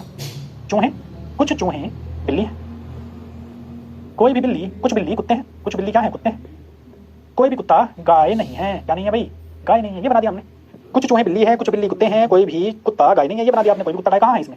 सारे स्टेटमेंट सही हो रहे हैं। देखो पहले कुछ चूहे बिल्लियां हैं, कुछ बिल्लियां कुत्ते हैं, कुछ बिल्लियां कुत्ते हैं, कोई भी कुत्ता गाय नहीं है, सही बात है। अब देखो कोई भी गाय बिल्ली नहीं है, ये बात क्या हो जाती है? गलत। यानी 100% श्योर इस बात में भी नहीं हो कि कोई भी गाय बिल्ली नहीं है। इस बात को भी आप 100% एक्यूरेसी के साथ 100% सर्टेन होकर, निश्चित होकर ये नहीं कह सकते कि ये बात सही है। जब नहीं कह सकते तो ये भी स्टेटमेंट क्या हो जाएगा? गलत। लास्ट वाला आपको पता ही तो सही है, तो आपका आंसर हो जाएगा ऑप्शन सी। नेक्स्ट, निम्नलिखित कथनों की परीक्षा कीजिए। सभी रंग सुखद है, कुछ रंग सुखद है, कोई भी रंग सुखद नहीं है, कुछ रंग सुखद नहीं है। अब अब इसमें देखो क्या बताना है, निष्कर्ष को देखो। यदि कथन 4 सत्य है, बात कौन सी सही है? केवल ये बात सही है, कुछ रंग सुखद नहीं है, ये वाली बात सही है। हम कैसे बनाते हैं? जनरली इस तरह का हम डायग्राम बनाते हैं। रंग है, कुछ रंग सुखद नहीं है। अगर ये बात सही है तो निश्चित रूप से क्या निष्कर्ष निकाला जा सकता है? जो इस बात से निश्चित रूप से निष्कर्ष निकाला जा सकता है। अब देखो क्या निष्कर्ष निकाल सकता है? सभी रंग सुखद है। जब कुछ नहीं है तो सभी होने के तो चांसेस रहे ही नहीं, यानी ऑप्शन ए आपका गलत हो गया। ऑप्शन ए क्या है आपका? असत्य। बात क्या हो गई? ऑप्शन डी सही आंसर। छोड़ो, बाकी सब करना ही नहीं, इनमें से ऑप्शन एक मैच कर गया। क्या पूछा है देखो, फिर से एक बार गौर करेंगे। 2017 और 2010 दो बार ये प्रश्न पूछा गया। सेम प्रश्न को कौन कहता है यूपीएससी रिपीट नहीं करता? करता है, बहुत रिपीट करता है। इसलिए तो क्वेश्चन बिल्कुल एक दे दिया, पर इसके अलावा भी कॉन्सेप्ट्स को तो रिपीट करता ही है, थोड़े बहुत माइनर चेंजेस के साथ तो क्वेश्चन देता ही है।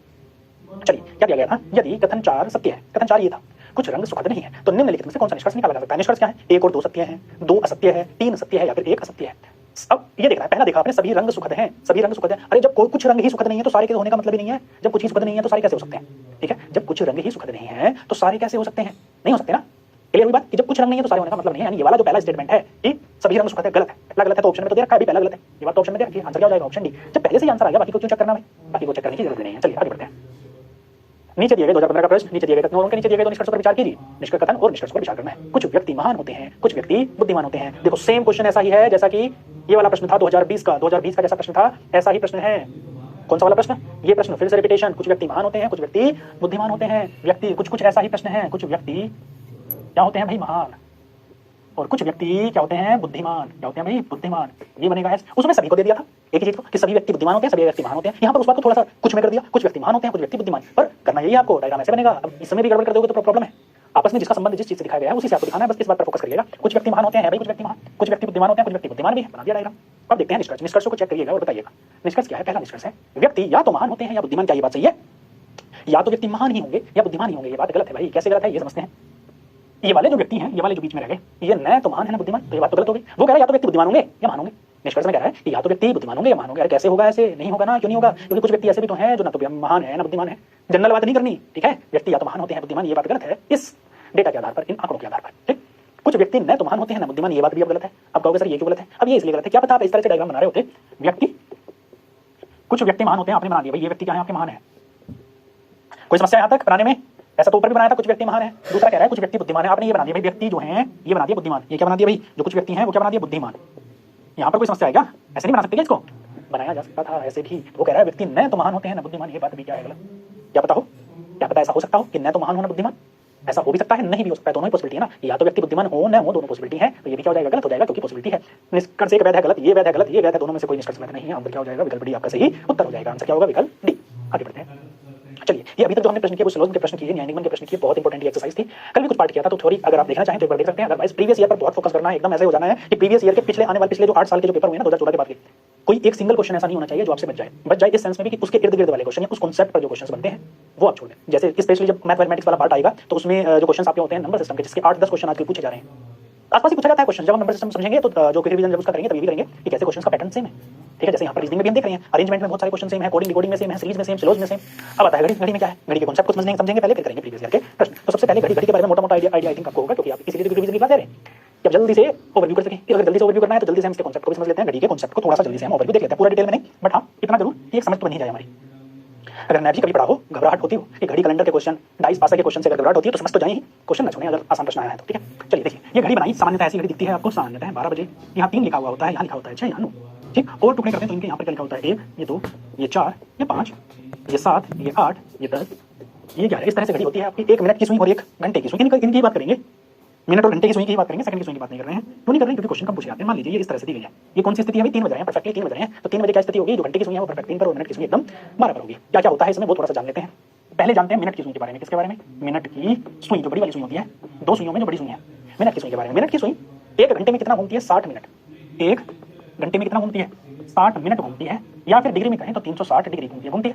घंटे की सुई घंटे में यहाँ से घूम के वापस यहीं पर आ जाएगी। तो कितना घूमेगी? जब एक सर्कल बन जाता है कितना होता है? जब एक सर्कल ऐसे बन जाता है, इस तरह सर्कल बन जाता है, वो कितना होता है? 360 डिग्री होता है। कितनी देर में भाई? 60 मिनट में। तो ये 60 मिनट में अगर इतना जा रही है तो देखो आप 30 मिनट में कितना जाएगी? 30 मिनट में 180 डिग्री जाएगी कि नहीं? इसका आधा है। 15 मिनट में कितना जाएगी? मिनट की सुई की बात चल रही है, ये ध्यान रखना। मिनट की सुई 15 मिनट में 90 डिग्री। मतलब मिनट की सुई जब 15 मिनट तक चलेगी, यहाँ से यहाँ तो कितना चलेगी? 90 डिग्री चलेगी। अगर 15 मिनट यानी 5-15 मिनट बराबर किसका? मिनट की सुई 90 डिग्री। यदि चलेगी 5 मिनट तब किसके बराबर हो जाएगा? 30 डिग्री के। इसका 1 तिहाई कर दिया तो इसका भी 1 तिहाई। मतलब मिनट की सुई जब 12 से 1 पर आ जाएगी तो ये जो बीच का एंगल होगा वो कितना होगा? 30 डिग्री का एंगल होगा। 1 मिनट में कितना चलेगी भाई? 1 मिनट में चलेगी 6 डिग्री। ये इंपॉर्टेंट है सबसे। ये इंपॉर्टेंट बात है कि मिनट की सुई 1 मिनट में 6 डिग्री चलती है। ठीक, अब बात करते हैं हम घंटे की सुई की। घंटे की सुई बात करें तो ये 12 घंटे में कितना चलती है भाई? 12 घंटे में कितना चलती है? मतलब अगर सुई 12 घंटे चले, यहाँ से 12 घंटे तो फिर 3 पर आ जाएगी। कितना चलती है? 360 डिग्री। 12 घंटे में कितना चलती है? 360 डिग्री। 1 घंटे में कितना चलती है भाई? 1 घंटे में 12 से भाग इधर करें तो 12 से इधर भी करेंगे 30 डिग्री। 1 घंटा बराबर किसके होता है? 1 घंटा बराबर होता है 60 मिनट के। या ये कह सकते हैं जो घंटे की सुई है वो 60 मिनट में कितना चलती है? 30 डिग्री चलती है। 60 मिनट में इतना अगर चलती है घंटे की सुई तो 1 मिनट में कितना चलेगी भाई? 1 मिनट में चलेगी 30/60 यानी कि 1/2 डिग्री। अब ये बात भी इंपॉर्टेंट है, 1 मिनट में कितना चलेगी? 1/2 डिग्री। तो दो बात अभी यहाँ पर हमने सीखी है कि घंटे की सुई 1 मिनट में आधा डिग्री चलती है, जबकि मिनट की सुई 1 मिनट में 6 डिग्री चलती है। इन दोनों का अगर आप डिफरेंस देखो, सापेक्षिक चाल जो कि एक ही गति में चलती है, एक ही दिशा में चलती है, दोनों की दोनों ऐसे घूमती है ना भाई ऐसे, तो इनकी सापेक्षिक चाल कितनी हो जाएगी? जिसे रिलेटिव स्पीड कहते हैं। क्या बोलते हैं? Relative speed. दोनों सुइयों की कितनी हो जाएगी? 6 - 1/2 यानी 11/2 डिग्री। 1 मिनट में दोनों के बीच में इतना गैप आ जाता है, 1 मिनट में इतने डिग्री का गैप आ जाता है, दोनों सुइयों के बीच में कितना? 11/2 डिग्री का। ये एक बेसिक चीज थी जो पता होनी चाहिए जब भी आप घड़ी के क्वेश्चन करें। अब इसमें क्वेश्चन कैसे कैसे पूछे जाते हैं? जनरली 3 टाइप से क्वेश्चन इसमें पूछे जाते हैं। पहला टाइप होता है कि आपको एंगल बताना है कि 7:15 पर दोनों सुइयों के बीच में कितना कोण है, 8:20 पर कितना है, 4:40 पर कितना कोण है, इस तरह से आपको एंगल बताने होते हैं। दूसरा होता है समय बताना कि किस समय दोनों सुइयां मिलेंगी, 4 बजे के बाद पहली बार दोनों सुइयां कब 90 डिग्री का कोण बनाएंगी, मतलब समय बताना होता है कि किस समय पर ऐसा होगा। और तीसरा होता है अलग टाइप के क्वेश्चन, मिसलेनियस टाइप के, जिनका घड़ी से मेनली लेना देना नहीं है, कैलकुलेशन का लेना देना है। जैसे कि घड़ी अगर धीमी हो गई तो क्या होगा, घड़ी तेज हो गई तो क्या होगा, या फिर घड़ी के इर्द गिर्द शब्द भले ही घड़ी यूज किया हुआ है पर क्वेश्चन वो कैलकुलेशन के हैं, वो घड़ी के क्वेश्चन एक्चुअल में होते नहीं है। इस तरह के क्वेश्चन या जनरल मोटे मोटे क्वेश्चन पूछ लेता है। घड़ी की सुइयां कितनी बार एक दूसरे के लंबवत होंगी, कितनी बार संपाती होंगी, कितनी बार एक दूसरे के सामने होंगी, एक दूसरे के विपरीत होंगी पर संपाती नहीं होगी, इस तरह के क्वेश्चन वो पूछता है प्रश्न में। तो हम स्टार्टिंग के जो 2 क्वेश्चन हैं, 2 टाइप के क्वेश्चन है जिसमें एंगल पूछा जाता है और समय पूछा जाता है, उसके लिए एक फॉर्मूला यूज कर सकते हैं। क्या? थीटा बराबर 30h डिफरेंस 11/2 m। ये हम फार्मूला यूज करते हैं। क्या है ये फार्मूला? अब ये देखते हैं, इसकी बात हम करते हैं। इसको मैं हटा देता हूं, जो हमने लिखा था ये वाला पार्ट, इसको हटा देते हैं। देखो 11/2 कहां से आया? वो यहां से आया। 11/2 m है मिनट के लिए, h है घंटे के लिए, आवर एंड के लिए, h से आवर, आवर मतलब घंटा, आवर एंड के लिए। 30 कहां से आया? 1 घंटे में मिनट की सुई कितना, घंटे की सुई कितना घूमती है? 30 डिग्री। ये 30 यहां से आया है, ये 11/2 इनकी रिलेटिव स्पीड आई है। इन दोनों का डिफरेंस, ये कौन सा निशान है? डिफरेंस का। डिफरेंस का मतलब बड़े में से छोटे को हटा देना है, मतलब ये वैल्यू कभी भी नेगेटिव में नहीं आएगी। जब इनका डिफरेंस निकालोगे तो वैल्यू कभी भी किसमें नहीं आएगी? नेगेटिव में नहीं आएगी। अब इसको हम अप्लाई करके देखते हैं एक बार, कैसे हम इसको अप्लाई करते हैं ये बात हम देखते हैं। अब देखिएगा, मैंने फॉर्मूला तो लिख दिया, इसका यूज क्या है, यूज कैसे है इसका, ये देखिएगा। यदि मैं आपसे पूछूं 7:25 पर घड़ी की सुइयों के बीच, घड़ी की सुइयों का यहां पर मतलब है मिनट और घंटे की सुइयों के बीच कितना कोण बनेगा, कोण बनेगा। ठीक है, अगर आपसे ये पूछा जाए, सपोज करिएगा ये पूछा जाता है कि घड़ी की सुइयों के बीच कितना कोण बनेगा, ये आपसे पूछा जाए, तो आप क्या करोगे? सीधा सीधा ये टेक्निक अपना लोगे। थीटा की वैल्यू पूछिए, यहां पर पूछा क्या है? थीटा। 7 बजकर पूछा है तो 30 गुणा घंटे कितने? 7 घंटों के बाद में h की जगह क्या रखोगे? 7, तो ये क्या है? 7 घंटे 25 मिनट। डिफरेंस ये डिफरेंस का निशान फिर से लगा दिया।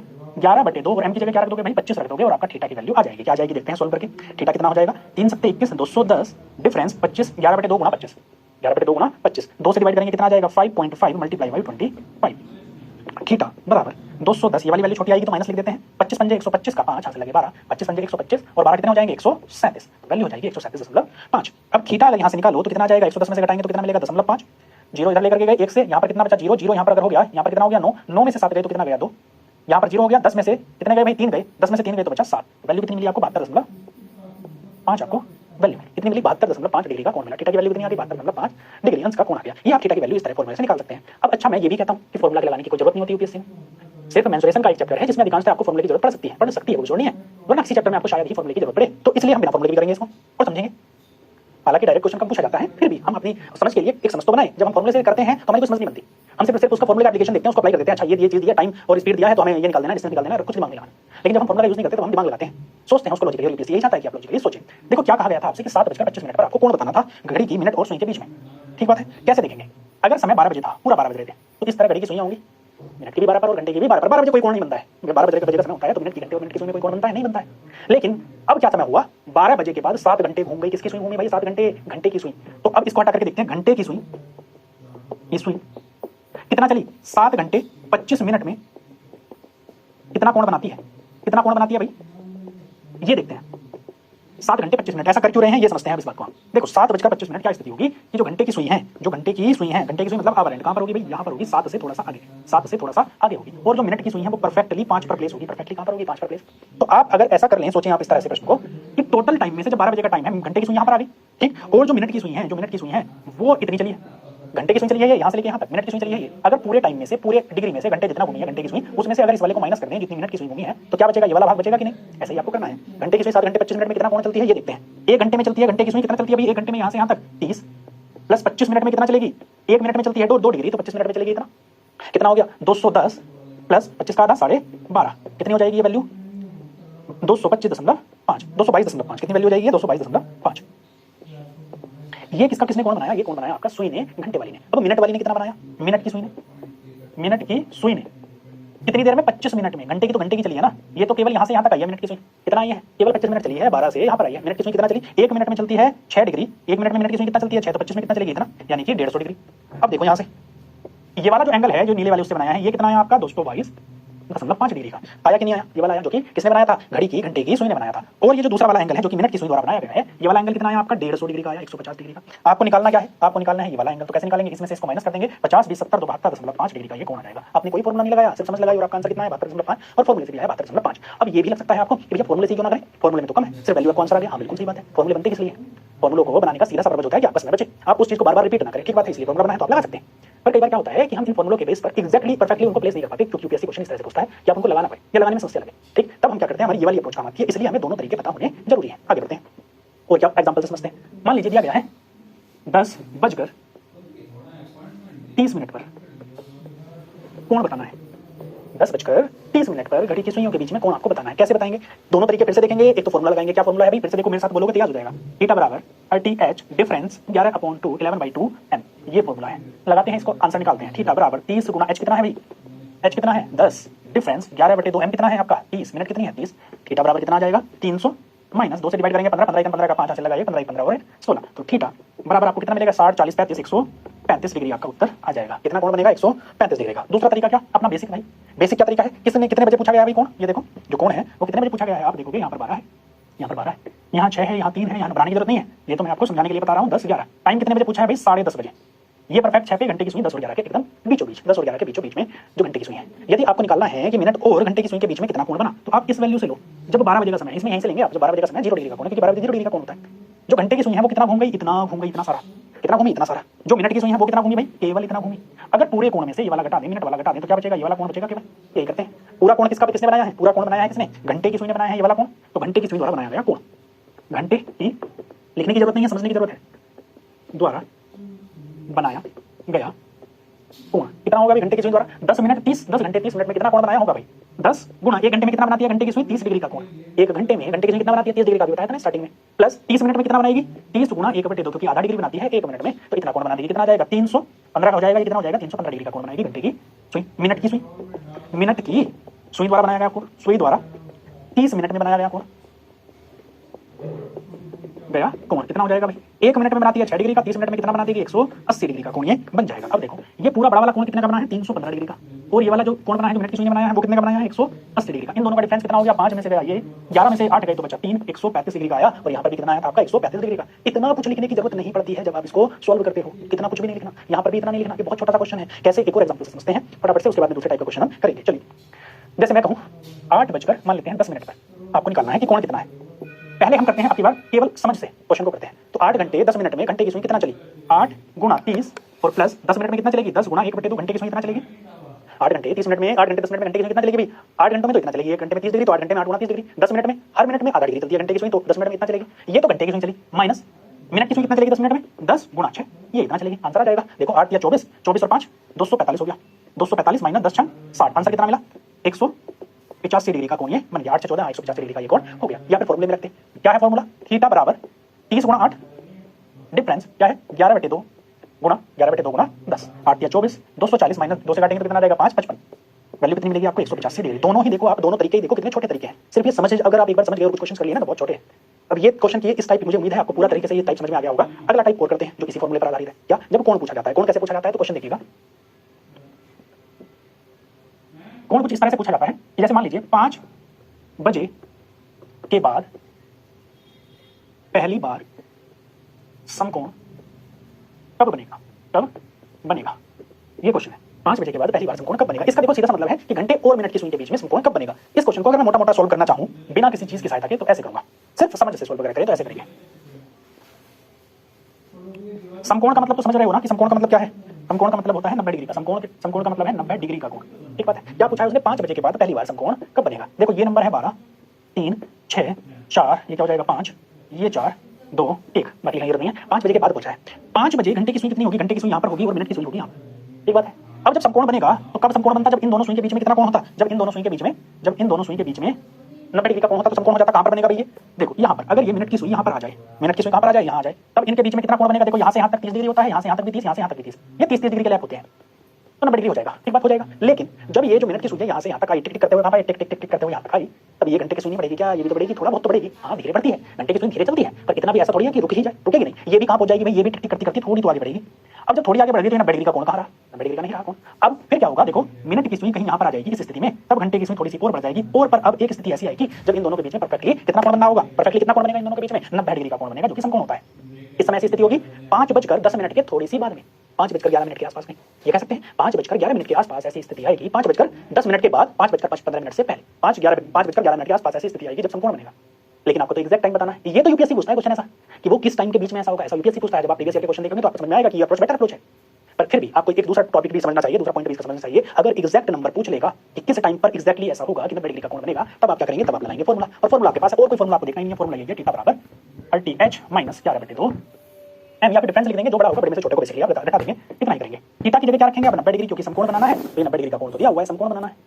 जब सीधी रेखा में होंगी ये दोनों, जैसे कि कितने बजे होता है 6 बजे, अगर ये 6 बजे वाली स्थिति है या फिर सीधी रेखा में है, तब कितने डिग्री का कोण, 180 डिग्री। जब संपाती होती है एक दूसरे के ऊपर होती है तब कितने का कोण, 0 डिग्री का कोण होता है। ठीक बात है।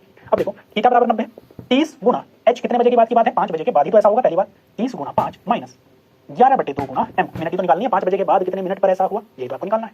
तो 90 बराबर 3 पंजे 15, 150 डिग्री माइनस 11/2 m। इसको इधर लेकर के आएंगे, इसको इधर ले जाओ और इसको इधर ले आओ, तो कितना मिलेगा आपको, 11/2 m माइनस का इधर प्लस बराबर 150 माइनस के 90, m बराबर हो जाएगा 150 में से 90 घटाएंगे तो 60, 2 की गुणा करेंगे ऊपर तो 2/11, m बराबर हो जाएगा आपका 120/11, और इसे सॉल्व करेंगे तो कितनी वैल्यू मिलेगी, 11 ढाई 110, 10 बचा, 10 सही 10/11 मिनट, कितना मिला, 10 सही 10/11 मिनट। मैं तो ये बता रहा था आपसे कि कब 90 डिग्री का कोण बनेगा, 5:10 के थोड़ा सा बाद में, 5:11 के आसपास कहीं क्या बनेगा 90 डिग्री का कोण। आंसर भी आया 5:10 सही 10/11 मिनट पर, क्या आया 5:10 सही 10/11 मिनट पर ये कोण बनेगा। समझने की जरूरत है, या तो फॉर्मूला लगा दो या समझ से कर दो, दोनों में आंसर आपका सही आना है। एक और ऑप्शन क्वेश्चन लेते हैं, करते हैं सॉल्व।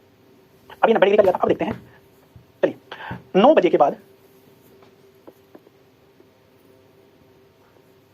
पहली बार अब 180 डिग्री का कोण बनेगा, या फिर इसको ये भी लिखा जा सकता है कि जो आपकी घड़ी की सुइयां हैं, सुइयां आमने सामने होंगी, आमने सामने होंगी। बताइएगा आंसर। परफेक्ट ना भी बताओगे तो भी चलेगा, परफेक्ट भी बताएंगे, परफेक्ट ना भी बताओगे तो भी चलेगा, पर आसपास होना चाहिए। ऐसा नहीं है कि 5 मिनट का डिफरेंस नहीं, 5 मिनट में तो हो जाता है 30 डिग्री, इतना डिफरेंस नहीं होना चाहिए। अब देखो ये बनाया फिर से हमने डायग्राम, यहाँ पर है 12, ये है 6, ये है 3, ये है 9, 1 2 4 5 7 8 10 11, घड़ी बना ली। कह रहा है कि 9 बजे के बाद पहली बार कब 180 डिग्री का कोण बनेगा। 180 डिग्री का कोण बनने का मतलब ये होता है कि सीधी रेखा में, एकदम सीधी जो रेखा हो जाती है वो 180 डिग्री का कोण होता है। जैसा कैसे कब होता है, जैसे 6 बजे होता है, 6 बजे घंटे की सुई परफेक्ट 6 पर और मिनट की सुई परफेक्ट 12 पर।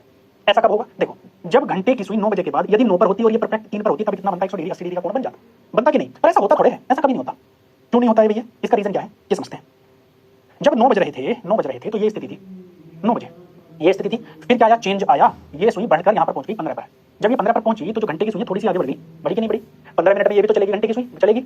अब एक स्थिति ऐसी आएगी धीरे धीरे, ये इस जगह पे कहीं ये एकदम आमने सामने होंगी, जो सुई होंगी ये घंटे की और मिनट की सुई एकदम आमने सामने हो जाएंगी। तो आप कहोगे कि 9:16 और 17 मिनट के आसपास कहीं ऐसा हो रहा होगा, 9:16 के आसपास कहीं ऐसा होगा कि ये जो टाइम है वो 180 डिग्री के टाइम गैप पर होगा, 180 डिग्री का उनके बीच में गैप होगा। ये सामान्य समझ से कि आपने कुछ इधर कोई फॉर्मूला नहीं लगाया, एक शब्द नहीं लिखा, ये तो आपने समझने के लिए बनाया है ना, आपने कुछ शब्द नहीं लिखा, सीधा समझा कि 9:15 के थोड़ा सा बाद में 9:16 9:17 के आसपास में कहीं ऐसा हो रहा होगा।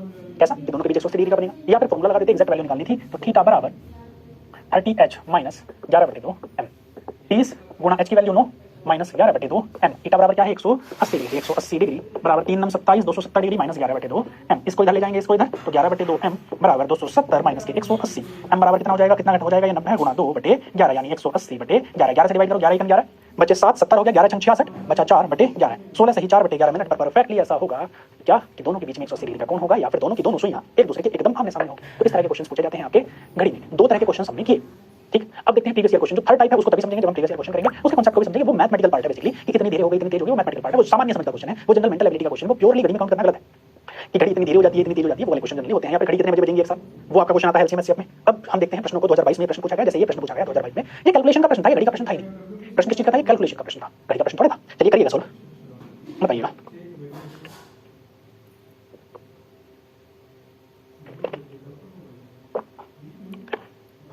x सप्ताह, x दिन, x सप्ताह, x दिन, x घंटे, x मिनट, x सेकंड में कितने सेकंड हैं, x की वैल्यू रख लीजिए आप, x की वैल्यू रख लो 1, मान लो x की वैल्यू कितनी है 1, यहाँ पर 1 रखते ही सारी की सारी वैल्यू उतनी ही बचेंगी, गुणा 1 हो जाएगा, गुणा 1 गुणा 1, यानी सारे के सारे मान वही बचेंगे जो x से पहले लिखे हुए हैं, यही तो मान बचेंगे। यहाँ पर क्या हो जाएगा, 1 सप्ताह 1 दिन 1 घंटे 1 मिनट, मतलब आपको बताना है 1 सप्ताह प्लस 1 दिन प्लस 1 घंटे प्लस 1 मिनट प्लस 1 सेकंड में कुल कितने सेकंड हैं, जोड़ दो। जोड़ने का प्रश्न है, बच्चों को दिया जाता है ना कि इन सबको जोड़ दो, वही प्रश्न है। यहाँ पर 1 सेकंड दिया है तो भैया 1 सेकंड में तो 1 सेकंड रही होगी। 1 मिनट में कितनी सेकंड होती है 60, 1 घंटे में कितनी सेकंड होती है भाई 1 घंटे में होती है 60 मिनट और हर मिनट में होती है 60 सेकंड। 1 घंटे में 60 मिनट, 1 घंटे में 60 मिनट और हर मिनट में 60 सेकंड। एक दिन में देखो, एक दिन में होते हैं 24 घंटे, हर घंटे में होती है 60 मिनट और हर 60 मिनट में कितने सेकंड होती है 60। देखो देखो कैसे किया हमने, एक दिन में 24 घंटे, हर 24 घंटे में हर घंटे में 60 मिनट, हर मिनट में 60 सेकंड। यहाँ पर कितना भाई 1 सप्ताह, 1 सप्ताह देखो, हर सप्ताह में 1 सप्ताह में 7 दिन, हर दिन में 24 घंटे, हर घंटे में 60 मिनट और हर मिनट में 60 सेकंड। इन सबको जोड़ देना है और आंसर आपका आ जाएगा। अब हम गलती ये करते हैं, हम गलती करते क्या है, ये सब भी कर लिया, बहुत लोगों ने किया, जैसे पिछली बार क्वेश्चन आया था बहुत बच्चों ने किया, ये सब कर लिया, पूरा कैलकुलेट किया, यहाँ तक कितनी लंबी चौड़ी कैलकुलेशन नहीं करनी थी। मैं बार बार कहता हूँ यूपीएससी कैलकुलेशन नहीं मांगता है, यूपीएससी की डिमांड है ही नहीं कि आप कैलकुलेट करें, वो तो आपके असिस्टेंट मिलेंगे ना, वो चाहता है कि आप प्रॉब्लम समझे, उसका सॉल्यूशन मांगे, निवारण ढूंढे उस प्रॉब्लम का। प्रॉब्लम क्या है एक्चुअली, प्रॉब्लम यहाँ पर कैलकुलेशन है ही नहीं, उसे पूछना ही नहीं है। नंबर्स देखो आप, ये नंबर है 11580 11581, ये तो बहुत क्लोज नंबर हो गए, ठीक बात है। लेकिन इनके अलावा अगर बाद में देखो आप तो ये इतना नंबर, ये इतना नंबर, दोनों में डिफरेंस देखो कि यदि आप यहाँ पर 2 2 4 1 5 दो ऑप्शन तो बड़ी आसानी से आप एलिमिनेट कर सकते हो, जब ये वाले ऑप्शन आएंगे तो इनको भी बड़ी आसानी से एलिमिनेट कर सकते हो। क्यों कर सकते हो, आप देखो कैसे कर सकते हैं, इस बात को देखते हैं। जब हम इसको सॉल्व कर रहे होंगे तो जो भी वैल्यू आएगी इसको सॉल्व करके, इस वैल्यू को सॉल्व करके जो भी वैल्यू आएगी उसके बाद में 2 जीरो आएंगे ही आएंगे, क्योंकि यहाँ पर ये 2 जीरो लगे हुए हैं, आएंगे कि नहीं आएंगे, ये 2 जीरो तो आएंगे। जब इस पार्ट को सॉल्व कर रहे होगे तो इसके लास्ट में भी जाएंगे 2 जीरो आएंगे, इधर कोई भी वैल्यू आती रहे, इधर कोई भी वैल्यू आती रहे। जब इसको सॉल्व कर रहे होगे तो इधर भी 2 जीरो तो आएंगे ही, जब इसको सॉल्व करेंगे तो इसमें तो जीरो एक है ही, और जब इसको सॉल्व करेंगे तो एक ही वैल्यू आएगी। यूनिट प्लेस की बात करते हैं, अब यूनिट प्लेस पर क्या आएगा, यूनिट प्लेस पर देखो क्या आएगा, यूनिट प्लेस पर आएगा 1 आएगा कि नहीं आएगा, इकाई के स्थान पर क्या आएगा 1 आएगा, तो ये दोनों ऑप्शन तो है नहीं, डेफिनेटली ये दोनों ऑप्शन नहीं है। इकाई के स्थान पर क्या आया 1, अगर इसको सॉल्व किया तो आपने आया 60, ये 1 आया एक, इतना आने के बाद देखो दाहिने के स्थान पर क्या आया, जब इनको जोड़ोगे आप तो कैसे जोड़ोगे, जैसे इसका मान लीजिए कुछ आया है x x x x और ये और डबल जीरो, इसका मान क्या आया है, मान लीजिए ये आया है x x x double zero, जो तीसरा वाला है ये वाली जो वैल्यू है इसका तो 6 36 इतना आ जाएगा, 36 तो आ जाएगा, लास्ट वाले का आएगा 60 और बाद वाले का 1, ये वैल्यू मान लीजिए आई है, इस तरह से आएगी। अप्रोच देखनी है, सिर्फ अप्रोच पर ध्यान देना। यहाँ पर तो देखो यूनिट प्लेस पर इकाई के स्थान पर 1 आ गया, सेकंड प्लेस पर क्या आया 6, जिसके बाद में 61 होगा वही आपका आंसर है, कुछ भी नहीं सोचना। 61 किसके बाद में है, डी के बाद में है, आंसर हो गया सीधा सीधा सा, और कुछ सोचना ही नहीं था, सिर्फ इतना करना था, पूरी कैलकुलेशन करनी ही नहीं थी। अदरवाइज भैया कैलकुलेशन करते बैठो तो ये तो आपके 2 ढाई 3 मिनट तो खाएंगे ही कम से कम, पहले इन सबको गुणा करोगे फिर जोड़ोगे तो खाएंगे कि नहीं। तो ये आपको तरीका अपनाना होता है। एक बार फिर से क्वेश्चन को देखो, क्वेश्चन की अप्रोच को देखो, और बार बार मैं ये बात आपसे कहता हूँ और फिर से कह रहा हूँ कि यूपीएससी की डिमांड को समझो। यूपीएससी की डिमांड है कि आप प्रॉब्लम को समझें, उसको क्रैक करें, उसका सॉल्यूशन बताएं, करने ना बैठ जाएं, करना आपको नहीं, आपको करवाना है, उसको खुद नहीं करना, करवाना है। तो प्रॉब्लम को समझो, उसका शॉर्टकट तरीका देखो, शॉर्टकट ऐसा नहीं है कि आप फॉर्मूला याद कर लें और रखना नहीं, उसकी एक्चुअल में वो डिमांड क्या है उसको समझना है, उसके हमें जो कहते हैं ना प्रारूप ड्राफ्टिंग जो है वो कैसे की गई है, क्वेश्चन की ड्राफ्टिंग क्यों की गई है, कैसे की गई है वो समझना है। जैसे ये क्वेश्चन दिया गया था, वो ये अप्रोच दिया गया था कि आप कैलकुलेशन करने तो नहीं बैठोगे, आईएएस अगर आपको अधिकारी बनना है, आईपीएस अधिकारी बनना है, तो ये तो नहीं है कि अरे ये तो बच्चे भी करते, फिर आपको देने का मतलब क्या था, फिर तो 6 क्लास का बच्चा 7 क्लास का बच्चा कैलकुलेशन कर रहा होता ना, फिर आपको क्यों दिया गया, इसलिए दिया गया कि आप इसका बेटर सॉल्यूशन ढूंढो। सॉल्यूशन क्या है, आपने देखा 1 सप्ताह 1 दिन 1 घंटे 1 मिनट और 1 सेकंड का समय, इसमें क्या किया आपने, इस तरह से आपने लिख दिया, लिखने की जरूरत भी नहीं थी, ये सब करने की इतनी भी जरूरत नहीं थी। आपने जैसे ही देखा था ना कि 1 सप्ताह है, 1 दिन है, 1 घंटे है या x है, तो x का मतलब तो x कॉमन आ गया, अगर x कितना भी है 1 है तो 1, 2 है तो 2, 3 है तो 3, वो तो कॉमन आ गया। x की वैल्यू जितनी रखोगे उतने से तो गुना हो जाएगी, x तो बाहर रखा हुआ है, x तो बाहर रखा हुआ है, तो एक हिसाब से आपने रखा 1 1। यहाँ पर देखा 1 सेकंड बाद में है, यहाँ पर 60 सेकंड, यहाँ पर फिर 60 का मल्टीपल, यहाँ पर भी 60 का मल्टीपल, देखो यहाँ पर 1 सेकंड, यहाँ पर 60 मिनट होती है, 1 मिनट में 60 सेकंड होती है, तो यहाँ पर 60 का मल्टीपल है, यहाँ पर भी 60 का मल्टीपल है, गुणा है, यहाँ पर भी 60 का गुणा है, यहाँ पर भी 60 का गुणा है। आपके दिमाग में सीधा आया क्लास में क्या आना चाहिए भाई, 1 आना चाहिए, 1 किसके ऑप्शन में है, इन दोनों ऑप्शन में से एक है, तो 2 ऑप्शन एलिमिनेट। देखते ही क्वेश्चन को समझते ही आपने 2 ऑप्शन एलिमिनेट कर दिया, फिर आपके दिमाग में आई कि दोनों नंबर में तो यार गैप बहुत है, इन दोनों नंबर में तो गैप बहुत है, 1 2 3 4 5 डिजिट का नंबर है, 1 2 3 4 5 6 डिजिट का नंबर है, गैप बहुत बड़ा गैप है, एलिमिनेट कैसे करें। एक में 81 है, एक में 61 है, यदि हमें सेकंड डिजिट पता चल जाए तो दाहिने कान का वो पता चल जाए, या फिर ये पता चल जाए कि ये टोटल नंबर जो बनेगा वो कितने डिजिट का बनेगा। जैसे जब इसको आप सॉल्व कर रहे होते तो 6 3600 गुणा 24 गुणा 7 इस तरह से करते हैं ना इसको सॉल्व, 36 गुणा 24 गुणा 7, तो जब इसको सॉल्व करोगे 25 सत्ते मान लेते हैं, कितना हो जाएगा भाई 25 सत्ते 175, लगभग मोटे मोटे तौर पर बात कर रहे हैं, 3600 गुणा 175। इसकी कैलकुलेशन भी अगर आप करके देखोगे तो 2 जीरो तो ऐसे आ गए, गुणा 36 होना है, तो आप करके देखोगे तो ये कितने डिजिट का मिलेगा आपको, 6 डिजिट का ये नंबर मिल जाएगा, ये किसका मिलेगा 6 डिजिट का मिलेगा, और जो कि यहाँ पर ही आएगा, आपका आंसर ऐसे भी हो जाएगा। तो अप्रोच आपकी कैसी होगी ये आपके एटीट्यूड पर डिपेंड करता है, एप्टीट्यूड पर डिपेंड करता है। चलिए आगे बढ़ते हैं, अगला प्रश्न ये भी 2022 में ही पूछा गया प्रश्न, फिर से समझ का क्वेश्चन है, भले ही आपको घड़ी में दिया गया है पर समझ के क्वेश्चन करना है, कोई फॉर्मूला लगाने की जरूरत नहीं, कुछ रटने की जरूरत नहीं। निम्नलिखित पर विचार कीजिएगा, अपहरण यानी कि दोपहर को 3:16 और 3:17 के बीच में घड़ी की घंटे की और मिनट की सुई एक साथ मिलती है, क्या ये बात सही है? बताइएगा मुझे कि क्या ये बात सही है कि 3:16 और 3:17 पर घंटे की मिनट और सुई की जो घंटे की सुई है वो एक साथ मिलती है। तो चलिए देखते हैं, 3:16 3:17, ठीक, घड़ी बनाते हैं समझने के लिए, इसको छोटी सी घड़ी बनाते हैं और समझते हैं। ये बनाई गई घड़ी, ठीक है, क्या समय की बात कर रहा है वो, 3 12 3 6 5 4 1 2, 3:16 बता दो कैसे बचते हैं 3:16। ये जो घंटे की सुई है वो 3 के आसपास होती है और जो मिनट की सुई है वो भी 3 के आसपास होगी, तभी कितना होगा 3:16 का समय होगा। 3:16 का समय कब होगा? जब घंटे और मिनट की सुई दोनों 3:15 के बाद हो और 3:20 से पहले हो, यानी 3:16 और 3:16 के आसपास का समय तभी होगा। अब देखो दोनों की सुई में 3:16 के आसपास का समय सोचो क्या होगा? घंटे और मिनट की सुई एकदम आसपास होती है कि नहीं? आसपास होती है। जैसे ही मिनट 3:16 से 3:17 पर जाएगी, जैसे ही देखो और थोड़ा सा इसको और बारीकी से समझते हैं, सिर्फ समझना है। ये इस स्थिति में होगी 3:16 पर जो मिनट की सुई है एकदम 15 से 18 मिनट पर होगी। जैसे यदि आप इसको काट दो 1 2 3 4 5 मिनट होगी, 1 2 3 4 5, और घंटे की सुई कहां पर होगी? एकदम इसके जड़ में होगी, एकदम बिल्कुल पास में। तो जैसे ही 3:16 से 3:17 होगा तो मिनट की सुई यहां से कुदती हुई कहां पर आ जाएगी भाई? यहां से बढ़ती हुई आ जाएगी एकदम यहां पर, एकदम इसको क्रॉस करती हुई आ जाएगी। तो क्या है देखो 3:16 से 3:17 के बीच में घड़ी के घंटे और मिनट की सुई एक साथ मिलती हैं। ये बात आप कहोगे सही है। अगर ये सही नहीं होता, अगर ये गलत होता तो वो गैप थोड़ा सा बढ़ा देता, उसे फॉर्मूला नहीं लगवाना था। उसे क्या करवाना था? आपका दिमाग यूज करना था कि आप समझे 3:16 बजते कैसे हैं, 3:17 कैसे बजते हैं। आपको अगर पता था तो आंसर पहला सही। सेकंड देखो 4:58 और 4:59 के बीच घड़ी की मिनट की सुई और सेकंड की सुई। अब मिनट और सेकंड में पूछा है कितने बजे भाई? 4:58 और 4:59 के बीच में मिनट और सेकंड की सुई एक दूसरे से मिलती है। क्या ये बात सही है? तो इसको बनाते हैं 4:58। यहाँ पर क्या होता है 11, ये होता है आपका 9, ये 10, ये 8, ये 7।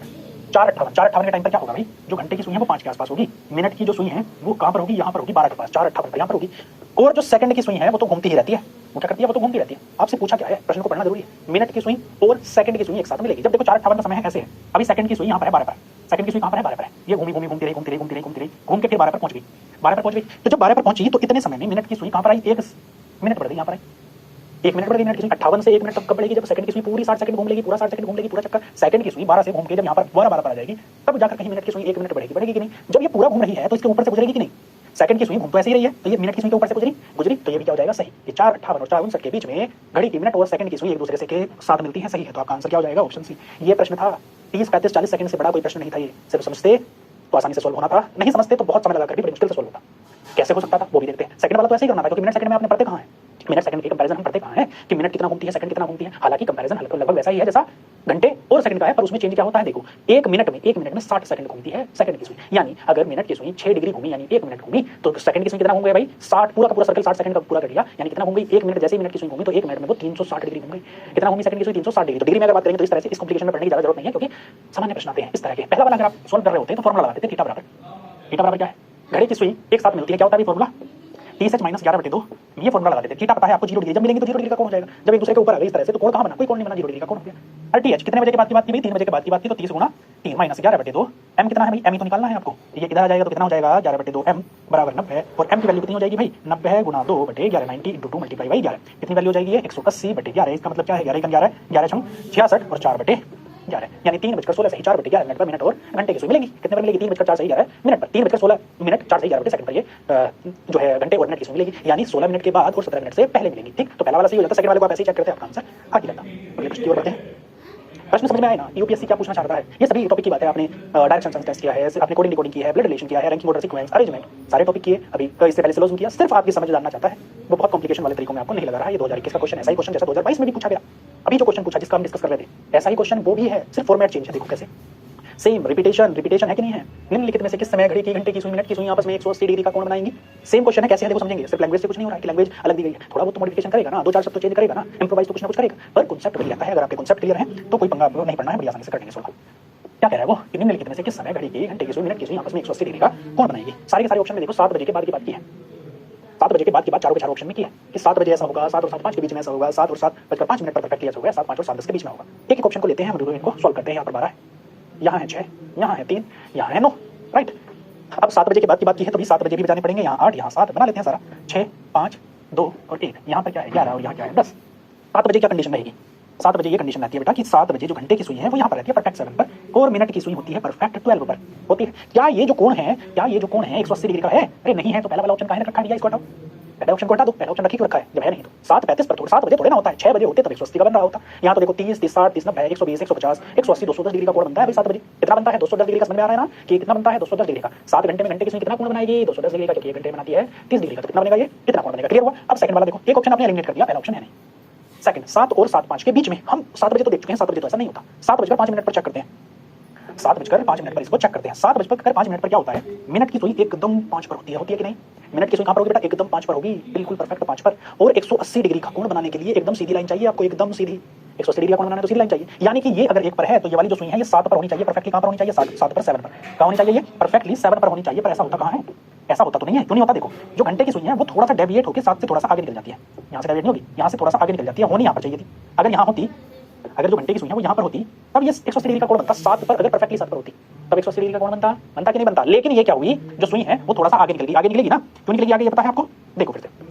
अगर ये घंटे की सुई 7 पर होती तो 180 डिग्री का कोण बन जाता, लेकिन ऐसा होता नहीं है। क्यों नहीं होता, घंटे की सुई थोड़ा सा आगे निकल जाती है। ऐसा क्यों होता है, इस 5 मिनट में ये तो 7 पर थी, पहले घंटे की सुई पहले 7 पर ही थी, पर जब 5 मिनट की सुई चली तो ये भी तो थोड़ा आगे बढ़ गई, ये कितना बढ़ी, थोड़ा सा तो ये भी आगे बढ़ गई। ऐसा थोड़ी है घंटे की सुई चलेगी नहीं 7 पर ही टिकी रहेगी, जब मिनट की चल रही है तो वो तो रेस्पेक्टिव है, मिनट की चलेगी तो घंटे को चलना पड़ेगा, धीरे चले। कितना धीरे चलती है वो तो आप जानते हैं, 11.5 डिग्री का अंतर होता है दोनों की रेस्पेक्टिव स्पीड में, इतना धीरे चलती है। पर अगर मिनट की सुई चल रही है, इंच भर भी चल रही है, 2 डिग्री भी चल रही है, 1 मिनट के लिए भी चल रही है, तो घंटे की सुई भी जरूर चलेगी, भले धीरे चले। तो मिनट की सुई चली यहाँ से लेकर यहाँ तक 5 मिनट, तो ये भी तो चलेगी, घंटे की सुई भी थोड़ा बहुत तो हिलेगी और आगे पहुंच जाएगी और 180 डिग्री से अधिक का कोण भी हो जाएगा। पहले भी अधिक था, 7 बजे भी कोण अधिक था और 7:05 पर भी कोण अधिक ही है, अब डिफरेंस कम हो गया। पहले जो था कोण वो 210 डिग्री का था, अब थोड़ा सा डिफरेंस बचा, अब कितना बचा, बिल्कुल थोड़ा सा डिफरेंस बचा, लेकिन है अभी भी आपका ऑप्शन भी क्या हो जाएगा, एलिमिनेट हो जाएगा। इतनी बारीकी से नहीं देखना होता है, इतनी बारीकी से नहीं देखना, ये तो मैं आपको समझाने के लिए बता रहा हूँ, दूसरा वो भी बताऊंगा कि कैसे देखना था इसको, अभी समझो। दूसरा ऑप्शन एलिमिनेट समझ में आया ना कि 180 डिग्री का कोण है नहीं, 7:05 पर ऐसा होता है, ये भी नहीं होता, ये तो भी देख रहे हैं हम कि 7:05 पर ऐसा होता नहीं। जब तीनों गलत है तो ऑप्शन डी आपका सही आंसर होगा। आंसर क्या हो गया, ऑप्शन डी आपका सही आंसर हो गया। एक बार फिर से इसको देखेंगे कि अब कैसे देखना था इस बात को। पहला ऑप्शन आप एलिमिनेट कर चुके, सेकंड देखना था 7 और 7:05 के बीच में, आपने बीच का चक्कर ही नहीं पाला, आपने सीधा 7:05 देखा कि इससे फायदा ये हो रहा था कि इन दो ऑप्शन को आप चेक कर पा रहे थे। पहला आप चेक कर चुके कि 7 बजे तो ऐसा नहीं होता, 7:05 पर आपने चेक किया तो देखा कि जो मिनट की सुई है वो यहाँ है और घंटे की सुई थोड़ा सा आगे है, थोड़ा सा आगे है, मतलब ये जो कोण 180 से थोड़ा सा आगे हो गया, कोण क्या हुआ 180 प्लस थीटा हो गया, थोड़ा सा बढ़ गया कोण, यानी ये भी आंसर नहीं, ये भी आंसर नहीं। अभी ऑप्शन क्या बचते हैं आपके पास, ये दो ऑप्शन बचते हैं। इसको चेक किया 7 और 7:05 के बीच में, जब 7 बज रहे थे, 7 बजे कोण कितना था भाई, 210 डिग्री का कोण था। अब 7:05 पर कोण कितना है, 180 प्लस थीटा का, 180 से तो ये भी अधिक था, ये भी अधिक है, यानी कम तो हो रहा है अभी कोण, 7 से 7:05 तक कोण कम तो हुआ, लेकिन उतना कम नहीं हुआ कि 180 डिग्री पर आ जाए। तो ये कब होगा, ये वाला ऑप्शन भी आपका एलिमिनेट हो जाएगा और सही आंसर क्या हो जाएगा, 7:05 और 7:10 के बीच में। एक्जैक्टली ऐसा कहां होगा, करना आपको इतना ही था, सिर्फ एग्जाम में आपको इतना ही करना था, आपका आंसर आ गया, ठीक है। पर कुछ बच्चों के मन में ये भी डाउट होगा कि सर एक्जैक्टली भी बता देते तो बढ़िया होता, तो एक्जैक्टली भी देख लीजिए। एक्जैक्टली के लिए तो बहुत बढ़िया तरीका है, फॉर्मूला लगाओ और आंसर पाओ। 7 बजे के बाद पहली बार कब 180 डिग्री का कोण बनेगा, तो फॉर्मूला आपको याद है, 30h डिफरेंस 11/2 m, थीटा बराबर 180 डिग्री, 20 गुना 7 बजे के बाद की बात की है माइनस 11/2 m, इसको इधर ले जाएंगे, इसको इधर, तो 11/2 m बराबर 3 7 21, 210 माइनस के 180, इसको सोल्व करेंगे, m बराबर आ जाएगा 210 में से 180 गया तो 30 गुना 2/11 यानी 60/11, 11 से डिवाइड करेंगे 5 सही 5/11, यानी 7 बजे के बाद में 5 सही 5/11 मिनट पर घड़ी की सुइयां, मिनट और घंटे की सुइयां 180 डिग्री के कोण पर होंगी। कितने कोण पर होंगी भाई, 180 डिग्री के कोण पर, कब 7:05 और 7:10 के बीच में, परफेक्ट टाइम है 7:05 सही 5/11 मिनट पर होंगी। क्लियर है, आगे बढ़ते हैं, अगला प्रश्न करिएगा सोल्व। अगला प्रश्न करेंगे सोल्व, बताइएगा क्या आंसर होगा। कोई दीवार घड़ी प्रत्येक 24 घंटे में 10 मिनट तेज चलती है, लगभग हर बार इस टॉपिक से क्वेश्चन पूछा जा रहा है, पिछले 3-4 सालों से तो आप देख रहे हैं लगातार क्वेश्चन पूछ रहा है। पहले क्या होता था, क्लॉक या कैलेंडर में से किसी एक टॉपिक से पूछता था, एक बार क्लॉक से पूछ लेगा, एक बार कैलेंडर से पूछ लेगा, ऐसे होता था। अब क्या कर रहा है, पिछले 3-4 सालों से क्लॉक से भी क्वेश्चन पूछ रहा है, कैलेंडर से भी। इस बार तो आपने देखा कि 2 क्वेश्चन क्लॉक से ही पूछ लिया, कैलेंडर से भी क्वेश्चन पूछा, तो दोनों चैप्टर क्या हो जाते हैं, इंपॉर्टेंट हो जाते हैं। जब इंपॉर्टेंट है तो अच्छे से पढ़ना पड़ेगा, अच्छे से पढ़ना है तो क्वेश्चन को सॉल्व करना है और प्रीवियस ईयर को समझना है। चलिए देखिएगा क्या प्रश्न है, ये प्रश्न पूछा गया 2019 में, प्रश्न कैलकुलेशन का प्रश्न है, घड़ी का प्रश्न तो घड़ी शब्द यूज होने से हो गया, वरना प्रश्न किस चीज का है, कैलकुलेशन का है। कोई दीवार घड़ी 24 घंटे में 10 मिनट तेज चलती है, इस घड़ी को सोमवार को 8 बजे ठीक समय दिखाने के लिए सही किया गया। जब यह घड़ी बुधवार 6 बजे का समय दिखाती है तो सही समय क्या है, सही समय कितना है, ये आपको बता देना है। देखो क्वेश्चन को समझो, 8 बजे सोमवार, मंडे, सोमवार सुबह 8 बजे क्या है, इसे सही कर दिया गया और बुधवार को 6 बजे सही समय दिखाती है। जब यह घड़ी बुधवार को 6 बजे का समय दिखाती है, यह घड़ी बुधवार को 6 बजे का समय दिखाती है, तो बुधवार को सोमवार से मंगलवार, मंडे से ट्यूसडे 8 बजे तक का कितना समय होता है भाई, ये होता है 24 घंटे का समय, 24 घंटे का, क्योंकि सुबह की पूर्वाह्न, सुबह की बात है। अब ट्यूसडे से वेडनेसडे यानी बुधवार, 8 बजे का समय कितना होता है भाई, सुबह के 8 बजे का, सब एएम में चल रहा है, ये एएम में चल रहा है सब, ये कितना समय यहाँ पर भी 24 घंटे का।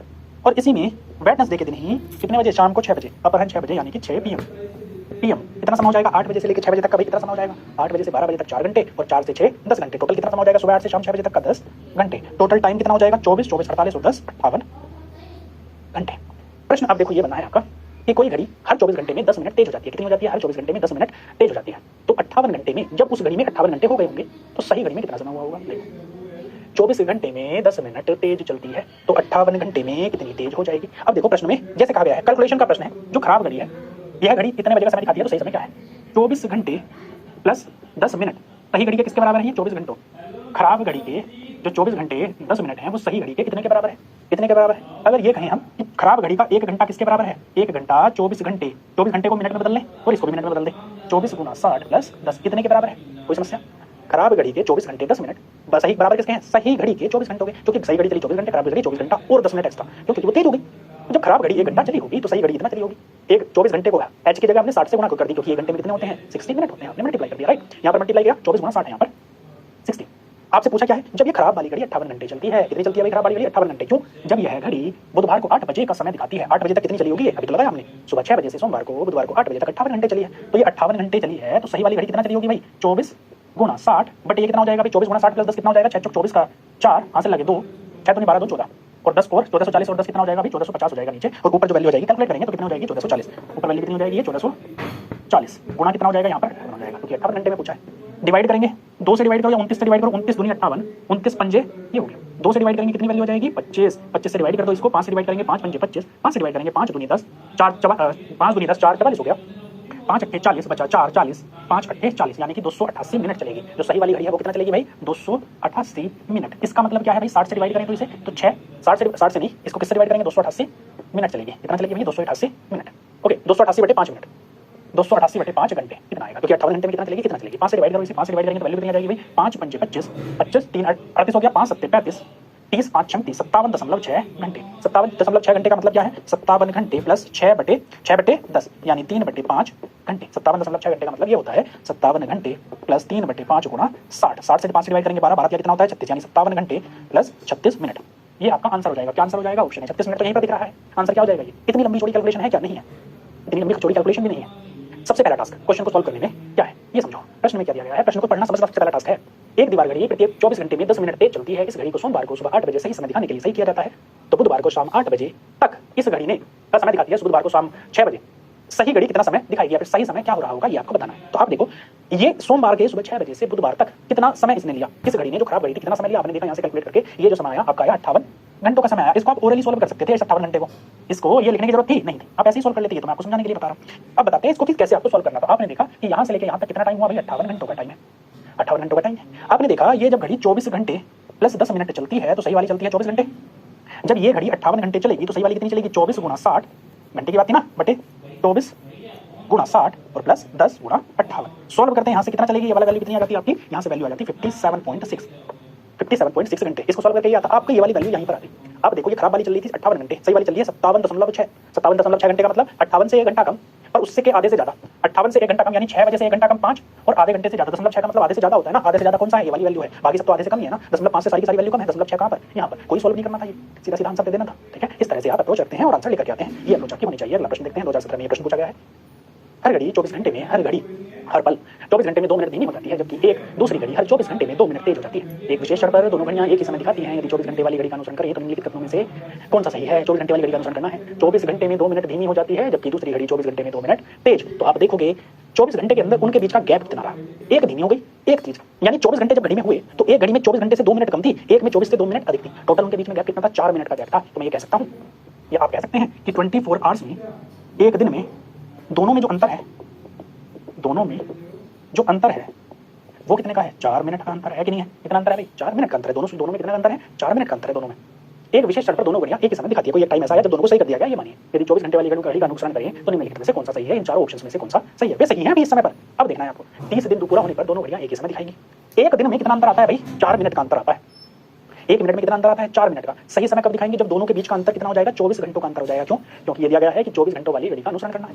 जब एक इतनी तेज हो जाएगी 12 घंटा तेज हो जाए एक 12 घंटा धीमी हो जाए तब दोनों के बीच में गैप कितना हो जाएगा 24 घंटे का गैप हो जाएगा। तो एक सोमवार का अगर कोई समय दिखा रहा मान लो ये सोमवार के 8 बजे दिखा रही होगी तो एक मंगलवार का 8 दिखा रही होगी। लेकिन आपको तो घड़ी में तो 8 दिखा रहा है घड़ी में थोड़ी ना दिखा रहा है सोमवार का 8 या फिर मंगलवार का 8 यानी टाइम तो सही हो गया। फिर कब होगा 24 घंटे वाली घड़ी का जब अनुसरण करा जाएगा जब दोनों की दोनों घड़ियां तब सेम टाइम दिखाएंगी उस समय सेम टाइम दिखाएंगी जब उन दोनों के बीच का गैप फिर से कितना हो जाएगा 24 घंटों का हो जाएगा। बात समझ में आ रही है जैसे कि जो घड़ी है आपके यहाँ पर रूम में लगी हुई होगी क्या देखो जो घड़ी है वो आज भी 8 बजा रही थी कल भी 8 बजा रही थी आज भी 3 बजा रही थी कल भी 3 बजाएगी कि नहीं।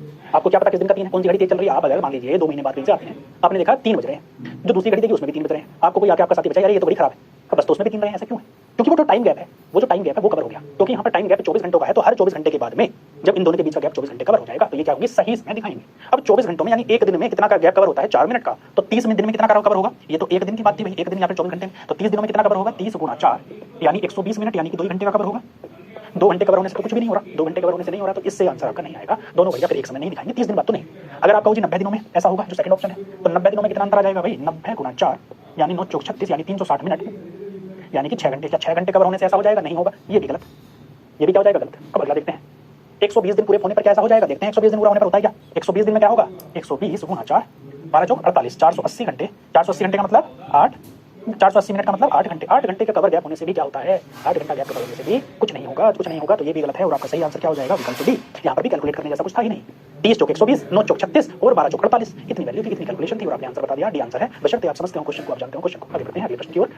ये 2017 में प्रश्न पूछा गया, कितने सारे हमने प्रश्न कर लिए हैं घड़ी के ही। तो आप समझ रहे हैं कि एक इंपॉर्टेंट टॉपिक है, आजकल के समय में इनकी इंपॉर्टेंस बढ़ गई है। घड़ी 1 बजे एक बार बजती है, 2 बजे 2 बार, 3 बजे 3 बार, तथा इसी प्रकार इसके आगे भी इसका बजना जारी रहता है, इसके बाद में भी इसका बजना ऐसे ही जारी रहता है। 5 बजे इसको बजने में कितना समय लगेगा? 5 बजे इसको बजने में 12 सेकंड लगते हैं, तो 10 बजे इसे बजने में कितना समय लगेगा?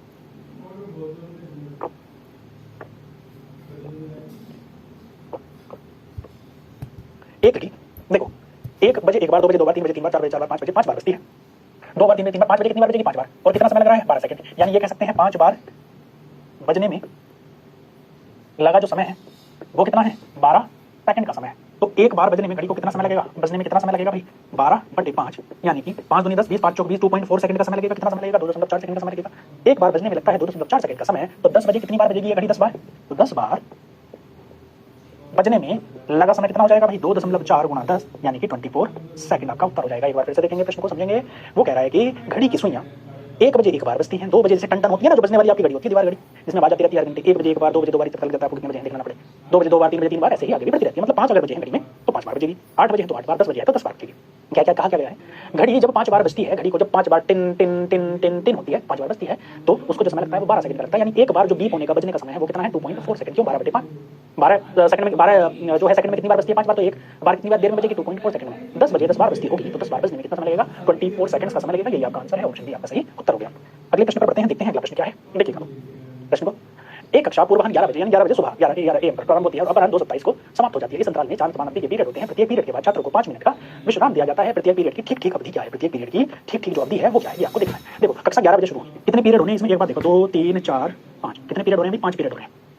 4 समान अवधि के, इस अंतराल में 4 समान अवधि के पीरियड होते हैं। अच्छा 4 होते हैं भाई, 4 पीरियड होते हैं।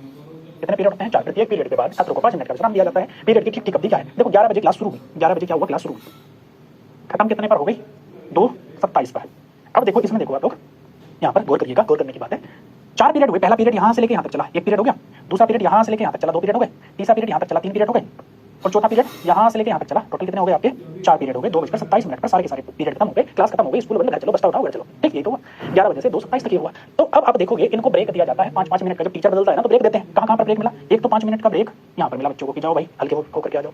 यहाँ पर भी 5 मिनट का ब्रेक मिला और ब्रेक मिला यहाँ पर भी क्या मिला? ब्रेक मिला 5 मिनट का। जब 5-5 मिनट का ब्रेक मिल रहा है, बच्चे क्या करेंगे? रेस्ट करेंगे। इसमें थोड़े ना पढ़ेंगे, पढ़ तो रहे हैं बाकी। इन 5 मिनट थोड़ी ना पढ़ेंगे, नहीं पढ़ेंगे। तो ये 15 मिनट का उनको ब्रेक मिल जाएगा। इस कुल टाइम में से कितना ब्रेक मिला? 15 मिनट का। कुल टाइम कितना है ये? 2:27 PM में से क्या कर दो? 11 AM को माइनस कर दो। कितना आ जाएगा ये? 11 बजे से 12 बजे तक 1 घंटा, 12 बजे से 2:27 तक कितने घंटे हो गए? 3 घंटे 27 मिनट। यानी 11 से लेकर के कुल कितने हो गए? 3 घंटे 27 मिनट। इतना टाइम हुआ, इतना टोटल टाइम हुआ। 3 घंटे 11 से 12 1 घंटा, 12 से 2:27 तक 2 घंटे 2:27 बजे, तो टोटल कितना हो जाएगा? 3 घंटे 27 मिनट का टाइम। इस 3 घंटे 27 मिनट में 15 मिनट का तो ब्रेक ही है। तो ये 15 मिनट माइनस करो, कितना आ जाएगा? 3 12, 3 घंटे 12 मिनट, 3 घंटे 12 मिनट क्लास चली है। 3 घंटे 12 मिनट तक बच्चों ने किया पढ़ाई। अगर इसको मिनट में बदले तो कितना हो जाएगा? 3 × 60 + 12, 12 3 × 18, यानी कि 192 मिनट तक बच्चों ने किया पढ़ाई। 192 मिनट तक। जब 192 मिनट पढ़ाई की बच्चों ने, और पीरियड कितने हुए उनके? 1 2 3 4 4 पीरियड हुए। तो 4 से डिवाइड करेंगे, 4 × 16 3 32 4 × 32 मिनट। हर पीरियड की अवधि कितनी आ गई? 48 मिनट की अवधि आ गई। हर पीरियड उनका 48 मिनट का था। ऑप्शन ए आपका सही आंसर हो जाएगा। हर पीरियड कितनी देर का था? 48 मिनट का एक पीरियड था। क्लियर है? आगे बढ़ते हैं। चलिए देखिएगा प्रश्न क्या है। 6 और 7 बजे के बीच किस समय घड़ी की मिनट की सुई घंटे की सुई से 3 मिनट आगे होगी? घड़ी की सुई घंटे की सुई से 3 मिनट आगे होगी। फिर चूंकि क्वेश्चन यूपीएससी ने पूछा है तो आपको ऑप्शन इस तरह से दिए गए हैं। अगर यही एग्जाम एसएससी, बैंकिंग, रेलवे, किसी और या स्टेट बोर्ड ने पूछा होता, यूपी पीसीएस, बिहार पीसीएस किसी ने पूछा होता, तब ये ऑप्शन ऐसे ना दिए गए होते। देखो समझेंगे, ये सिर्फ समझ के क्वेश्चन है। वो कह रहा है 6 और 7 बजे के बीच किस समय घड़ी की मिनट की सुई घंटे की सुई से आगे होगी। ये सिर्फ समझ के कर लेंगे हम क्वेश्चन सारे के सारे। 12 6 3 9। वो कह रहा है 6:15 पर। 6:15 पर क्या स्थिति होगी भाई? ये स्थिति होती है जनरली आसपास। ये आंसर हो सकता है, बिल्कुल भी नहीं हो सकता। 3 मिनट का गैप है क्या भाई? ये तो 15 मिनट से भी ज्यादा का गैप दिख रहा है। 6:15 पर 3 मिनट का गैप है क्या? नहीं है, बिल्कुल नहीं है, सरासर गलत है। तो पहला वाला ऑप्शन एलिमिनेट, सीधा देखते ही एलिमिनेट। सेकंड ऑप्शन पे आते हैं 6:18 पर। भाई 6:18 पर क्या होगा? घंटे की सुई यहाँ पर, जो मिनट की सुई यहाँ पर होगी। अब क्या 3 मिनट के बीच में है? इसने क्या बोला है? घड़ी की मिनट की सुई घंटे की सुई से आगे। पहली बात तो ये है आगे हो, मिनट की सुई यहाँ तो मिनट की सुई पीछे है, आगे बढ़ी नहीं, तो ये ऑप्शन भी गलत। 2 ऑप्शन आपने देखते ही, क्वेश्चन देखते ही ऑप्शन एलिमिनेट कर दिया भाई, और क्या चाहिए? हालांकि 2015 का प्रश्न है। अब थोड़ी सी कॉम्प्लेक्सिटी, थोड़ी सी दिक्कतें थोड़ी सी बढ़ा दी है, ऑप्शन को क्लोज करने लग गया है। फिर भी क्लोज ही किए हैं, पर लॉजिक अभी भी ऐसा ही वैसा ही लगेगा जैसे पहले लगा था। 6:36 देखते हैं, पहले 6:48 देख लेते हैं, क्योंकि 6:36 में तो आपको पता ही चल जाएगा। देखो पहले 6:48 देख लेते हैं, आप देख रहे हैं। देखो 6:48 देखो, 6:48 पर क्या स्थिति होगी कि जो घंटे की सुई है 7 8 10 11 मिनट की सुई कहां पर होगी? 10 के आसपास होगी। कहां पर होगी मिनट की सुई? मिनट की सुई होगी 10 से थोड़ी सी पीछे, 48 ऐसा होता है। और जो घंटे की सुई है वो यहां पर कहीं होगी। 3 मिनट का गैप है क्या? ये तो बहुत सारा गैप है। 5 मिनट तो यही है, 5 5 10 15 मिनट के आसपास का गैप है कि नहीं है? तो ये ऑप्शन भी एलिमिनेट। बड़ी आसानी से आपने 3 ऑप्शन एलिमिनेट, तो चौथा आपका सही, तो सही कर दिया। 3 ऑप्शन एलिमिनेट। एग्जैक्टली भी अगर आप देखो तो कैसे होगा? देखो एग्जैक्टली फोर्थ ऑप्शन को चेक करते हैं। 6:36 पर 6:36 पर क्या होगा? जो घंटे की सुई होगी 6 और 7 के बीच में होगी, लगभग बीच में होगी। और जो मिनट की सुई है 36 पर कहां पर होगी? लगभग ये मिनट की सुई, लगभग जो मिनट की सुई है आपकी कहां पर होगी? 36 पर 35 से थोड़ा सा आगे होगी कि नहीं, और ये जो गैप बनेगा इनके बीच में लगभग 3 मिनट का गैप आ जाएगा। लगभग मोटा-मोटा तो आपको देखना है, एक्जेक्टली ना भी देखो तो क्या फर्क पड़ता है, ये 3 मिनट का दिख रहा है कि नहीं गैप, लगभग 3 मिनट के आसपास का गैप है, क्योंकि ऑप्शंस बाकी इतने दो हैं, तो आपका आंसर क्या हो जाएगा, ऑप्शन सी। इसको एकदम परफेक्टली करना था कि परफेक्ट किस टाइम पर होगा तो कैसे करते हैं। देखो 3 मिनट का गैप, 3 मिनट का मतलब कितना होता है, 1 मिनट में 6 डिग्री, तो 18 डिग्री का गैप आपको चाहिए। कितना चाहिए, 18 डिग्री का गैप चाहिए। कितना चाहिए भाई, 18 डिग्री का गैप। फॉर्मूला क्या होता है, थीटा बराबर 30h डिफरेंस 11/2 ये होता है। अब मिनट की सुई क्रॉस कर चली गई है घंटे की सुई को, तो ये वाली वैल्यू में से इसको घटाना पड़ेगा। थीटा बराबर 18 और इसको क्या लिख देंगे आप, 11/2 गुणा m आपको निकालना है -30 × 6, 6 बजे के बाद की बात की है। इसको इधर लेकर के आ जाएंगे, इसको इधर मतलब वैल्यू को लेकर के आएंगे, वैल्यू कितनी हो जाएगी 30, 30 × 180 + 18 यानी 11/2 m बराबर कितना हो जाएगा, 3 × 18 180 + 18 कितना हो जाता है 198, और m की वैल्यू हो जाएगी 198 गुणा 2/11, 2 से गुणा करेंगे 400 में से 4 घटाया 396/11, 11 से डिवाइड करो 11 × 33, 3 11 × 33 11 × 66 यानी कि देखो एक्जैक्टली आ गया 6 बजे के बाद 36 मिनट पर जो घड़ी की सुइयां होंगी वो 18 डिग्री के एंगल पर होंगी, या फिर कह लो 3 मिनट की दूरी पर होंगी। इस तरह से आप क्वेश्चंस को सॉल्व करते हैं, ये आपकी अप्रोच होनी चाहिए एग्जाम में भी, और जब मॉक टेस्ट देंगे तो उससे आपकी आदत बनेगी कि प्रश्नों को सिंपल करें, सिंपलीफाई करें, प्रश्न की भाषा को समझें। ठीक है, चलिए मिलते हैं नेक्स्ट क्लास में, तब तक के लिए शुक्रिया, धन्यवाद।